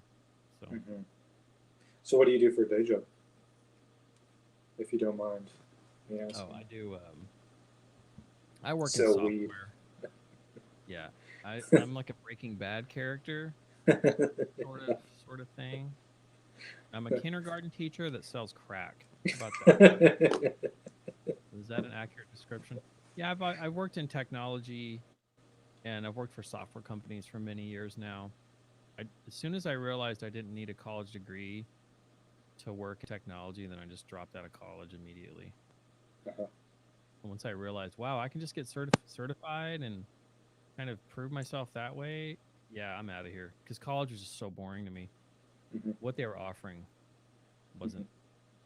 Maybe it was just the school or whatever. They just weren't offering classes. I took one class on Buddhism and one class on the Vietnam War, and everything else was like so boring that I checked out. So, So what kind of software engineering do you do? well, I've done a bunch of different types, really. So, kind of a jack of all trades, really. I'm not a developer or a programmer. I work with developers. I work with you know so I mostly just do troubleshooting and testing, documentation, um, yada yada, that kind of stuff. So, Okay. yeah. Okay. Cool. Is this gonna be on the? This won't be on the podcast, will What's that? it? Is this gonna be on the podcast? I don't We're want still people knowing. recording. Okay, Uh yeah. oh. I probably don't want people knowing what I do. I'd rather leave some mystery, you know. Okay. So it kind of Okay. breaks it. It kind of breaks the illusion if it's like, Well, I work at a library. No, I'm just messing around. Yeah, yeah. This pandemic, it's been interesting, man. I mean, I doing a lot of working from home. It's been kind of cool. I don't want to say that because I don't want to sound like a dick because I know this has affected a lot of people in negative ways. But Yeah. if you do something that's online, it's really kind of pushed you just further down that path. Because Yep. I have I got the stimulus for a while, and then I had lately what I've been doing is I've been doing these medical studies um, just to Oh, make money. I made really? like yeah, Amazing. I made like 6 grand in a month. Holy crap. Yeah. That's amazing. Yeah, that's really great. So I've Yeah, been I was doing. talking to well, I just want to say I was talking to a friend of mine, and he's an artistic type. Mhm, He's a musician, mhm, very amazing musician, and he was telling me that, and I agree with him too. I have the same feeling that he's like, the pandemic, yeah, all of the people suffering and all the people dying aside, because that's terrible. This is the best thing that ever happened to me because mhm, my dream is to just stay at home and be creative. mhm, And in that respect, I see the benefit of it. So everything has benefits, right? Everything has, mhm. for at least for some people, everything's an opportunity. Really, if you think about it, everything's an opportunity to, um, to make something. Or I spent a lot of the time at home creating content. So try to Mhm, turn it into a positive. mhm. You know, so Yeah. So how did you go about creating this community? Because I feel like that's the next level of what it is that I want to do. Is I'm trying to figure out like how do I yeah, create a community not only to support my own thing but also to bring people like you on for all the 0 people watching right now that can tune in. yeah. But I'm curious. I'm curious what your thoughts are on that, or did it just kind of? It sounds like to me it was just something that happened organically, like you were doing, creating the content, and then the community just kind of comes together. Yeah, I started on Twitch Okay. in Yeah. like 2015, I want to say. And at that time, I was just, playing games and having fun and goofing around, and had a community there. But I have a different community now. And because I feel like for me, playing games just wasn't enough, obviously. I'm just not wired that way. Um, I don't really play a lot of games to begin with. And then it became this thing where everyone wants you to play everyone wants you to play horror games because they just want to see your reactions or whatever. Yeah. And to me, I was like, so I kind of, I kept everything. I kept the same name and community and everything. Kept the same Discord. I'm like, because I was already on YouTube. I'm like, I'm just gonna make these Silent Hill videos, and I'm too lazy to change anything. And why? It's just a name. Who cares? Doesn't Hmm. really, you know what I mean? Hmm. So I already had kind of a community, Hmm. but now the community has grown quite a lot more, and Hmm. it's folks that are, it's like guys like us primarily, and women and creative people and curious people that are asking the same questions that I've been asking, and interested in the same things. And so you just make a Discord, and you put it on your um, you just mention it on your show. You and you just start there, and then Hmm. after that you start getting ideas. Well, what can I put in my Discord, and what kind of things should I talk about, and et cetera, et cetera. And at some point it just starts to run itself, and people are just having, kind of doing their own thing a little bit, where you don't necessarily become, you know, the central focus of the Discord per se, but it more now it's starting to turn into this thing. I see more and more folks coming in that are offering things to each other, and it's a really positive um, community, and it's really nice to see that people are sharing with each other, sharing experiences, knowledge, things that they've learned, YouTube videos, all kinds of things. So it just kind of takes off from there, I guess. Okay, I've never considered putting together a Discord as like a first step to building some sort of a community. Now that Yeah. you're saying that, that does make a little bit of sense, because you do want something to where people are congregating, talking about whatever it is that your community attracts people to. You know, like I've had the issue of really just the algorithms just pushing everything down Yeah. with anything you post on Instagram or something like that. Like you're, I'm starting to realize that you're really not going to get a lot of engagement out of like Facebook or Instagram. There's almost just too much content out there. Yeah, I stopped trying on Facebook and Instagram Mm-hmm. quite some time ago. And I had to make a conscious decision at some point that, listen, I'm either going to feed the algorithm Mm-hmm. and grow that way, or I'm not. Those are my choices. Those are the Mm-hmm. choices that I make. And so I don't feed the algorithm. I don't try. So, I want to create content, which I'm sure you're thinking the same way. I want to create content that's evergreen. I don't want to create content that's going to be irrelevant in a year, 2 years, 3 years, or has the only value it has is maybe just a fun, mild distraction for 5 minutes, 10 minutes, and then you're off to the next thing. Mm-hmm. That's not what I'm about. So that's not what I create. That kind of content does feed the algorithm, but you know what? Just so there's this idea in logic where it's the um, it's the fallacy of the majority. Um, just because the majority believe a certain thing to be true does not make that thing true, right? So you could apply it to the algorithm of YouTube, for example. Just because the majority of people are entertained by this type of content doesn't mean I'm entertained by that type of content. It doesn't mean I should do that kind of content, because if I did that kind of content just to feed an algorithm, um, it wouldn't interest me. It wouldn't in the long run. I wouldn't be on YouTube. At some point, it would just fall off and stop making videos. Mm-hmm. If I was just feeding the algorithm, would I want to start another channel and make like a comedy channel or something that was like maybe short attention span theater and had fun with the algorithm? Sure, there's nothing wrong with that, but that's not how my channel works.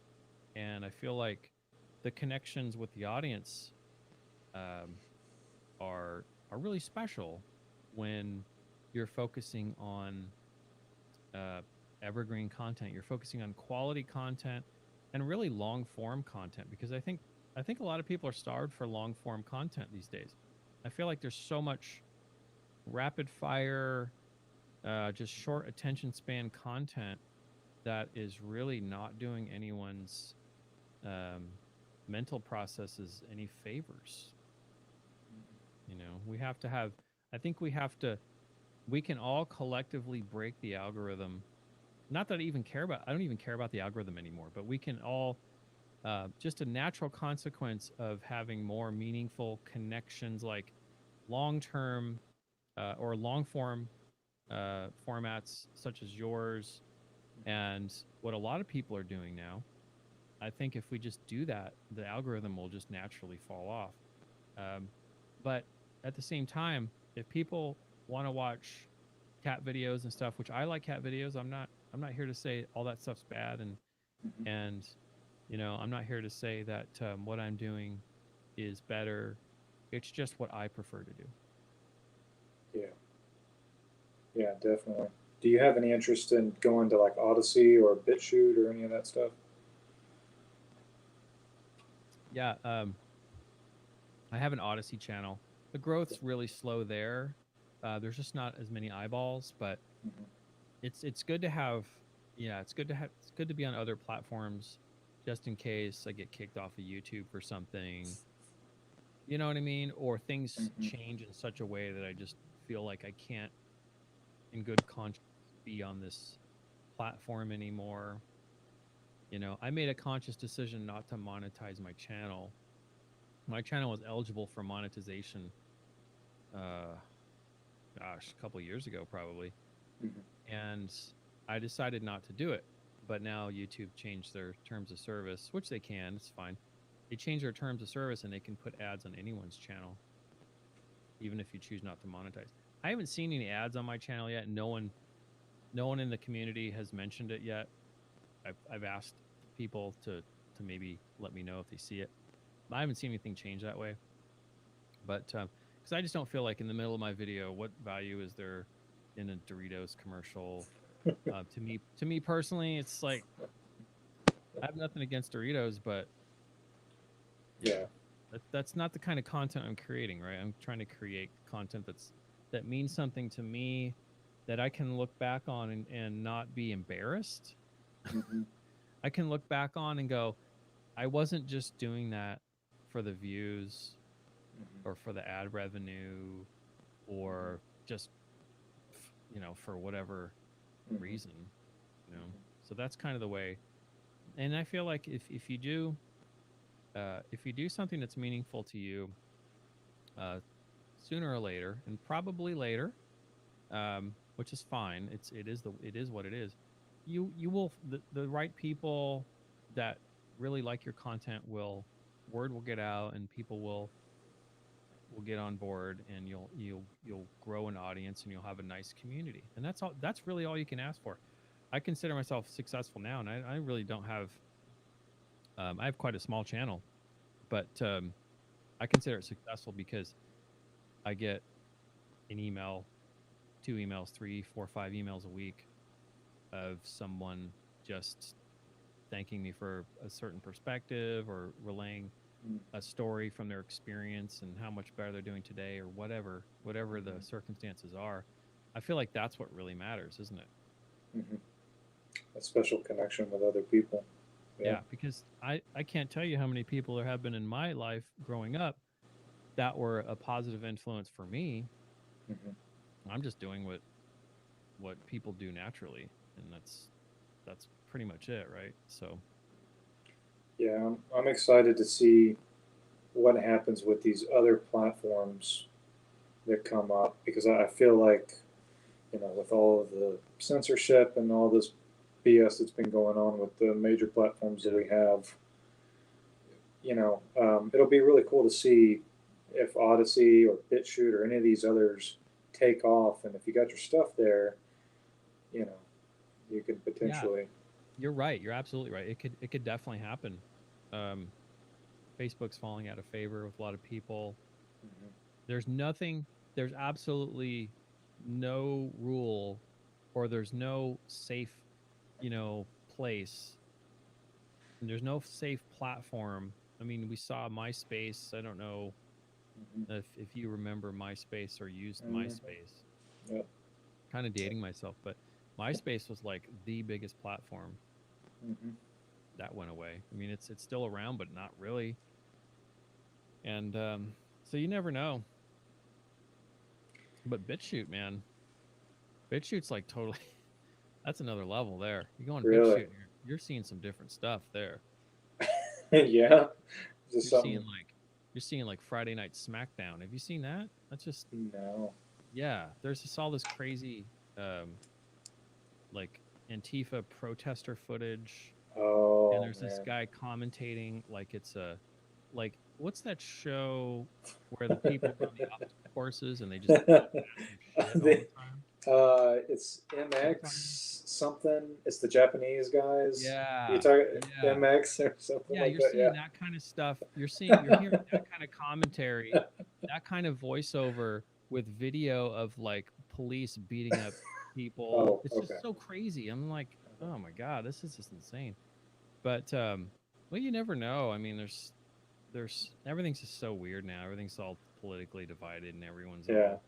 everyone's letting politicians rent space in their head, and they're taking their ability to reason and to think for themselves, and they're just throwing it out the window, and they think they have an opinion, and Hmm. they think they think they know this and that because they fall on this, they're singing from this political song sheet or that, but it's I don't see anything good coming out of it. Yeah, there's a guy that I follow who's a psychology professor, and he had a really interesting way of explaining the phenomenon that's going on now with the generation that's coming up. He was basically saying that the social media and the internet has trained the next generation to almost uh, be like unfeeling narcissists in a way. Yeah. Like we're training people Yeah. to virtue signal the right thing. You know, you have to have the right political slogan or whatever on your Twitter or your Facebook page. But at the same time, you're emotionally disconnected from it because your emotion is resentment or it's hate. Yeah. We're not socially connecting with people. Depression is at like an all-time high with teenagers. You know, it's Yeah. like all these different things that are kind of like changing the way that he put it. I'll send you the video. It's really kind of a depressing video, but um, the way that he said it was like the psychology, um, uh, the psychology theory of the past is just no longer applicable to the next generation, I which I think thought so. was Interesting. yeah. I would be interested in Well, hearing your opinion about that, but yeah, yeah. I've met some very tuned in folks that are sure. of the, generation. What's the 20 something generation now? Generation Y. Mm-hmm. I met some pretty tuned in people, and then I've met some that are like you described. So I think hope I really think that we can't really broad brush Yeah. too much because then we forget about and we lose sight of all of the smart people that are early 20s, Mm-hmm. and what have you, that are tuned in, that will shake it, that will shake things up. I'm convinced of that.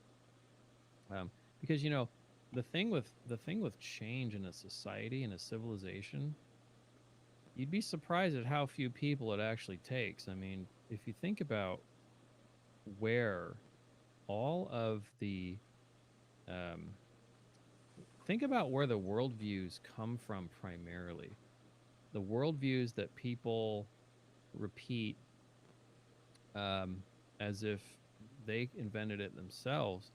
Really, worldviews are molded and shaped from. There's only like a handful of Ivy League colleges, that are actual, true liberal arts colleges. Um, I went to a college that was a liberal arts college, but it wasn't a real liberal arts college, not like the Ivy League level schools.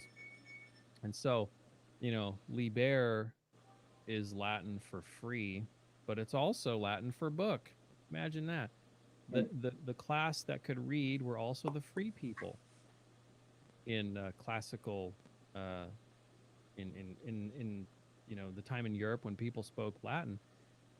And so it's really the worldviews that are being promulgated in Western civilization are really just filtering down from the philosophies of the liberal arts, um, graduates. There's basically three different endeavors that you can be involved in life. There's only three classifications. You probably don't people don't hear this very much, but one of those classifications, I'll start with the largest one. It's called the servile arts, and that's where you're of service to others. So there's so under the umbrella of servile arts, you would have attorneys, doctors, janitors, teachers, anyone who does something for the benefit of others is that falls under the category of servile arts. And then the second category is fine arts. Fine arts is like what you do. You do art for art's sake, right? You don't necessarily, no artist, no real artist is creating art to please other people, right? Because that wouldn't make any sense. every artist I know, and whenever I've done anything semi-artistic, I've created it because I just wanted to create it. I had to express, right? It's this expression. So that's completely different from the servile arts, because the fine arts aren't really something that people need in their practical lives, although they need them spiritually. So that's the fine arts. The third one, though, that no one talks about is the liberal arts. And the liberal arts, if you go to a liberal arts college, you learn not so if you go to a servile arts college, or even an art college, fine arts college, what you learn in both of those places is how to do something, either how to think or how to do this technique or that technique, but you learn how to. And by learning how to do something, you're taught not only how to do it, but you're basically taught what to think. So a lot of colleges, most, I'd say 95% of colleges produce people that are, and this is, I'm not saying this is a bad thing or a negative, but they're taught what to think. The philosophies that are offered to them come from the liberal arts colleges. So liberal arts graduates are taught not what to think, but how to think. That's a major distinction. That's something that in most um, schools, even even private schools, they some private schools approach this subject. They approach liberal arts in this way. But to be acquainted with the processes of your own mind, and to have like this self-examining quality, this kind of cognitive epistemology, to be able to evaluate your own thinking and know how it works, that's something that isn't taught in most schools. And so there's a small group of people who know how to think, so much so that they know how to motivate others, so that those are the people that actually create the policies that end up in government. They create the worldview. They create basically all the ideas that the rest of us just adopt and attach our identity to, like politics or what have you. We attach our identity to those ideas, and we run around like we invented them. Mhm. So we have to be mindful of that. There is, and that's kind of that's why I put myself through a classical education.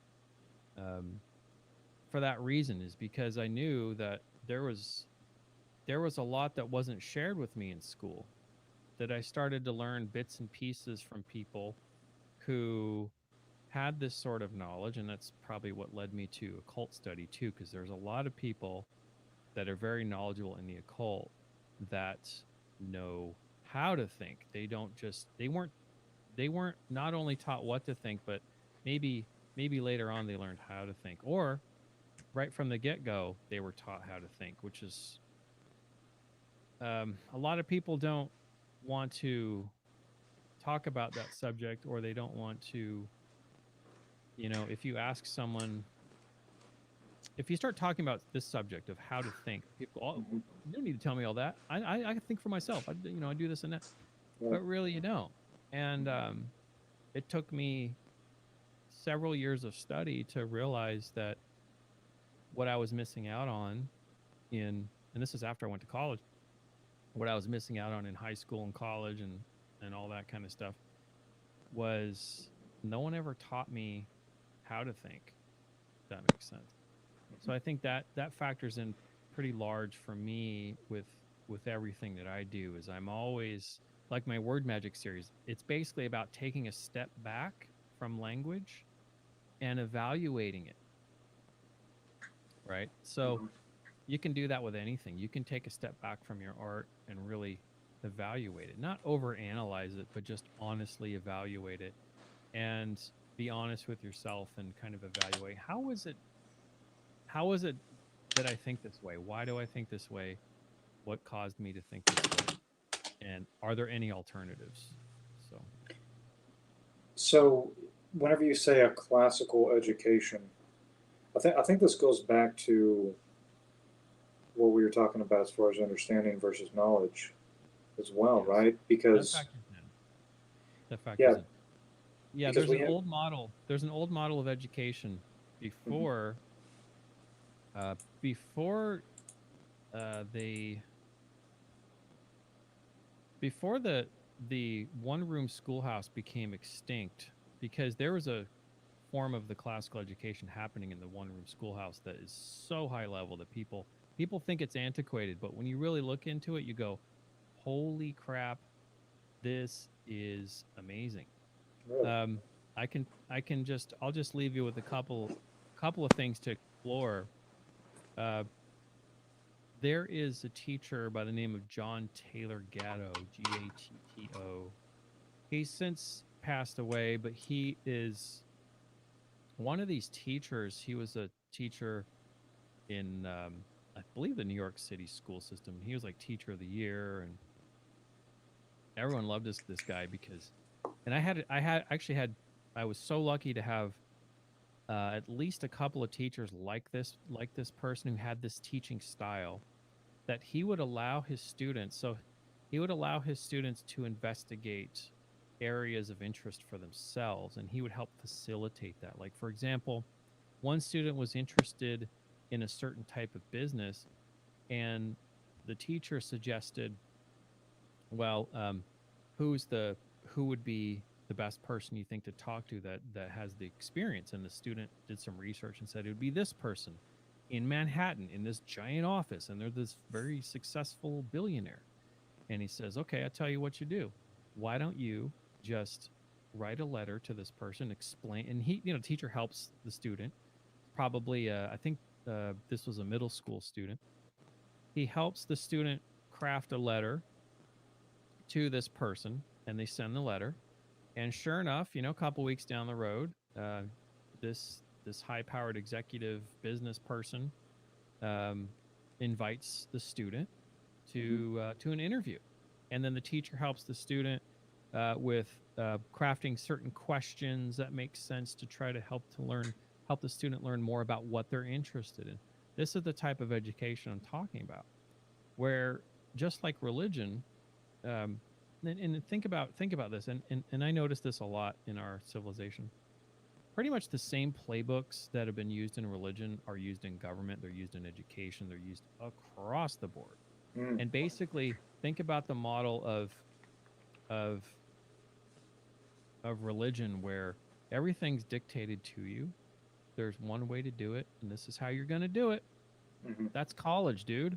That's how college works. Right? They give Yeah. you this sort of yes, you get to choose your major. Okay, cool, cuz otherwise no one would go. Nobody would go to college. So you get to choose, but when you get into that class, when you start actually going to college, I'd say now some professors are actually pretty amazing, but too few in my opinion. But most of them are just going to teach you the way that they want to teach you, instead of allowing you, like this middle school student, to kind of explore in your own way and just help you facilitate your interests. That's real education in my mind. But too often, I think the high school and college system in America, especially, is more dictatorial. It's more like this dictator telling you how it's going to be. They come up with this like common core garbage. They've got like, we have this is how everyone is going to be educated. That's horseshit. Like, that doesn't work for everybody. You Mm-hmm. don't know everybody. That's just preparing people to be good, cubicle workers at best, right? So this thing happens with so this Christian idea of God as the dictator, or the priest who speaks Mm. for God as this dictator who Mm. tells you have to do it this way. It's the same thing happening in college. It's the same thing happening in politics. Um, right on down the line, it's it's this hidden sort of dictatorship where you have this illusion of choice in the college system, but really when you get into the class, the teacher's just going to teach you the way they want to teach it, and you don't really have much. You just don't. Your individual expression doesn't really account for much, or your individual interest. You don't even know what you want to do. Most people, I didn't know what I wanted to do in college. I had no Mm-hmm. idea. Mm-hmm. I had no clue. Mm-hmm. I couldn't, based on all the choices I had, None of them seemed like a good choice, and I wasn't really interested. Had I had the right teachers reminding me, "Hey, you want to be a writer," because that's I've come into contact with that years ago, or got reacquainted with that because that's what I've always wanted to do since I was like 8 or 9 years old. I was writing articles. I was on every school newspaper. Um, when in any class, when the teacher would say, "Okay, it's time. We're going to do a 7-page report," I was always the one jumping up and down. Yes, you know, Hmm. when not everyone wants to do that, but a good teacher looks at that student and says, "Okay, that's the writer. Let's see. We're going to do sports. Okay, that's the athlete. That's the athlete. Okay, that's the musician." That's the way to do it. Is so when I'm talking about classical education, there's a couple things I'll leave you with. First, John Taylor Gatto has a lot of good examples of this type of education, which helps draw out the natural interest of the student instead of the other way around, right? Instead of telling the student, "This is how you're gonna learn this, and this is how you're gonna learn it," instead of doing that, the teacher gets to know the student and says, "Okay, well, what are your interests? What do you want to learn? I'm going to help you facilitate that." Right? Because most kids, they actually know what they want to do. It's just beaten out of them by the time they graduate college. you know, the other thing I wanted to bring up real quick is in reference to classical education itself, and I'll get back to the one room schoolhouse, is that there's a certain type of a method of education used in the one room schoolhouse and was used mostly for that roughly that same model was used throughout European history, but it was reserved for those who either were the learned class, the priest class, or could afford education, of course. And that's called the trivium method, Trivium. Trivium in Latin just means three roads converging. And so the trivium, I'm going to get into the seven liberal arts briefly. You might be able to get 2 podcasts out of this. I don't know. But the trivium is three.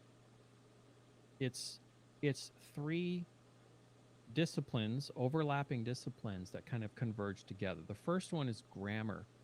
Not grammar as in the grammar of a language, but grammar as in just understanding the individual parts of something. Let's use the example of a bicycle.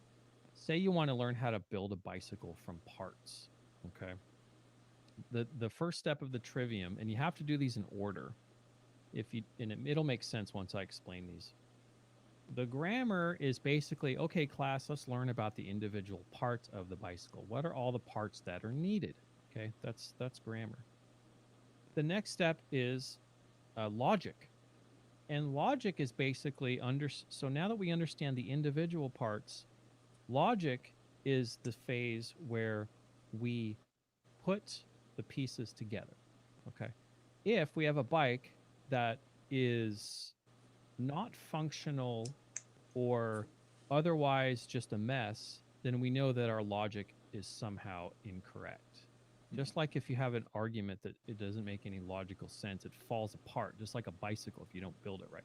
So first you have to have your grammar, then you have your logic. The third phase is rhetoric. And rhetoric's such a negative term, and I think it's done so on purpose just to keep people from catching on.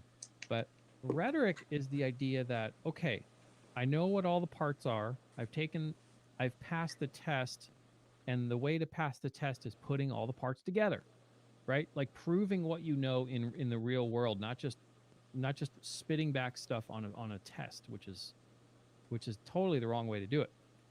So I know my grammar, I know my logic because I've built the bike.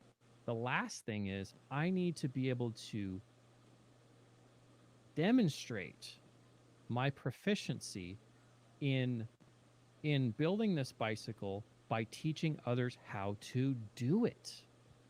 That is the trivium in essence. That is the trivium.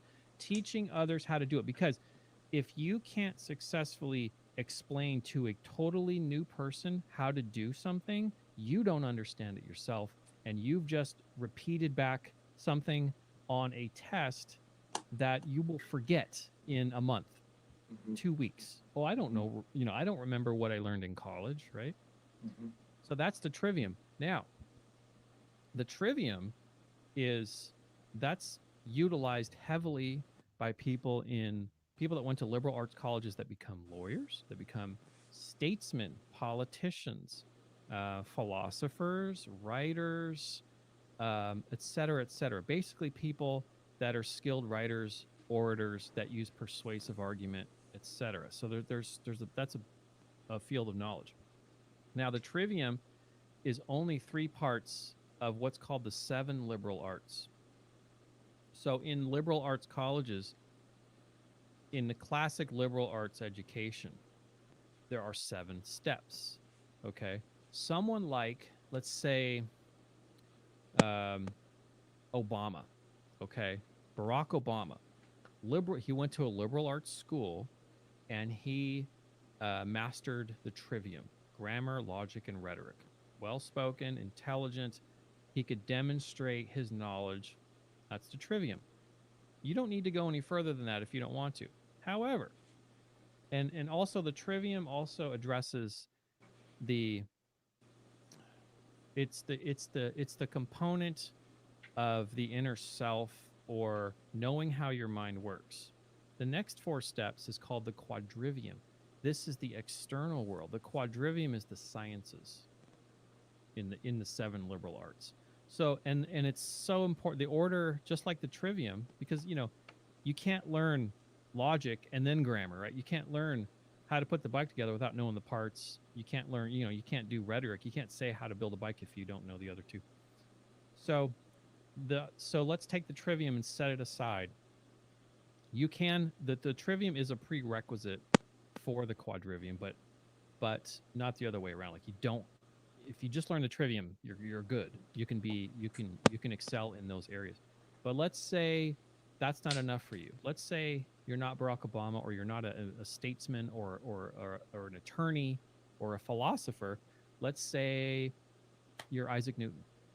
Okay. You learn the trivium, you pass that with flying colors. And this is basically the education system of Isaac Newton. During his time, this is how he would have learned this. So then you move on to the sciences, or the external world. You're done with the internal. You're done with you know yourself well enough. You know your own intellect. You know how to think. You know how to honestly evaluate your own thinking, right? That's another important trait of the trivium. So now you move on to the quadrivium. The first step in the quadrivium, the first thing like Isaac Newton would have learned, is math. Mathematics in the abstract, just abstract numbers, okay? Just abstract number theory would be math. That's the first step. Okay, great, no big deal. The next step would be geometry specifically. And why geometry? Because geometry represents numbers in, let's say, how to put this here, because I don't want to miss, or I don't want to give away the final reveal, because it's actually quite good. So geometry is the study of number in space. The spatial it's the spatial relationships of numbers. So if math is the first step, math is number in the abstract, geometry is number in space. Okay. The next thing, the third step you learn in the quadrivium is music. And why do you learn music? It's because it's number in time. You have to do these in order. Just like prerequisites in any school, you have to have the foundation before you go to the advanced stuff. So now you've got number in space, number in time. What's the last thing you learn in, let's say, Isaac Newton's case, in your quadrivium study? The last thing you learn is astronomy. Why would you learn astronomy? Because it's the study of number in space and time.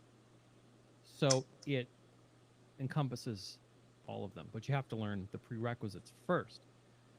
So this is the most it's the most organized, comprehensive educational system that has basically been proven to work it's proven to work consistently with how the mind naturally operates, if that makes sense. And that's how we learn. We start at the ground level and we work our way up. That model is in colleges, sort of, right? Like you have to have prerequisites, but really everything's all kind of mixed up. You learn all these different subjects and there's no rhyme or reason to it. Well, that's not the case in a real liberal arts college. Or if you want to do trivium study on your own, if you just go to triviumeducation.com, it's all there for free. You can learn these concepts for yourself. And here's the thing, here's the value. Now, the quadrivium, let's just throw that away because neither of us are scientists, and let's get back to the trivium because that's where the real value is. You can use, now here's the thing. The trivium is a method that you can apply to anything you want to learn about. And if you apply this trivium method, you will learn subjects in half the time it takes normal people. Half the time. People that are uninitiated in trivium study will take twice as long generally to learn something than you because you have a systematic approach which is basically in lockstep with how your mind works anyway. And if you use this method and you apply the trivium to any subject you want, entomology, I want to learn how to, I want to be a mechanic on whatever. I want to learn all these different things. You can apply the trivium and it works every single time consistently the same way. Okay, I'm so glad you brought that up because I've got something to say about that. Okay, whenever you were talking about the rhetoric and teaching someone else, I noticed that myself in this last year of COVID because I started doing a blog, and what I would do is I try to play a game with myself. I'd be like, how many days can I update this blog every day, where I will take like a master illustration and I'll try to break it down and write it as if I'm teaching somebody else and break down the composition, the color, value, and I try to get creative with it, creative with the way it is that I'm breaking this down and make it something that I'm actually having fun doing. And man, like I saw more growth in that period of time than I ever did just doing like it makes me look back and go like, oh, like what the fuck was I doing? Because I was just like I would do gesture studies, but I wouldn't really understand what it is that I was going for with that. And now I've taken that and like you said, you can apply that to anything because what makes art infinite and what makes it really interesting is you can break down each little element of it. You see a drawing of like a character like a Spider-Man or something like that. Well, there's so many different things that go into that. There's the gesture, which gets into the whole idea of like the form itself has a certain kind of force to it. Like how is the body turning and making something look dynamic. That's one skill in and of itself. And then you have color harmony. You have the composition of the image itself. You have the lighting. You have the visual storytelling. And so this is something that I'm trying to figure out how to apply this to writing. And so you were intuitively already doing the grammar of the trivium. Mm-hmm. You were intuitively doing it because you're listing off the grammar, every single element. Mm-hmm. And then how those elements fit together, which is the second phase. And then of course your blog is the third phase. So so that's proof positive right there that this method is basically like you can come across this intuitively and never have like words or a system to define it. But but if you have a system to define it, it just makes it stick in the mind better, and it gives you a framework. Oh, I can apply this here and here and here. They don't teach that in the schools. Yeah, it is. It almost feels like it's some form of dark arts not to teach this. Welcome honestly. to the occults. Yeah. Because Welcome to the occult. Yeah. So now you know. I'm not going to give you all my secrets, but Okay.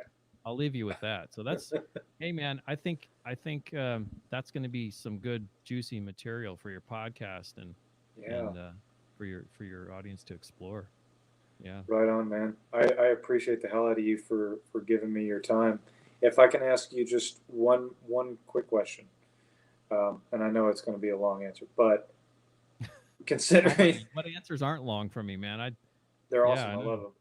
I love talking to you. Um, for one thing, I do want to do this again sometime. But how would you?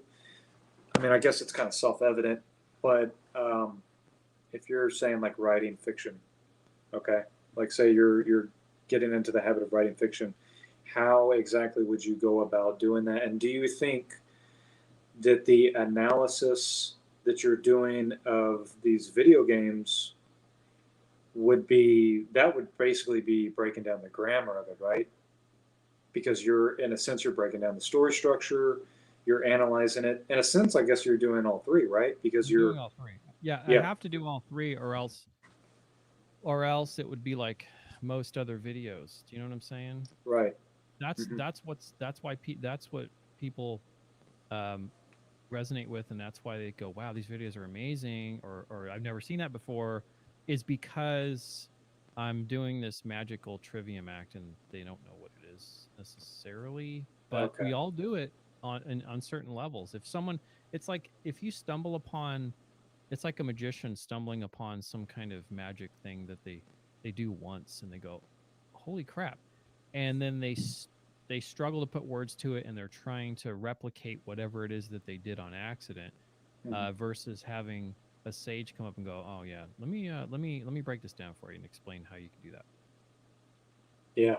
Okay. You know, someone showed me. I'm just bring you know I'm just sending it off to sharing it with other people, you Hmm. know.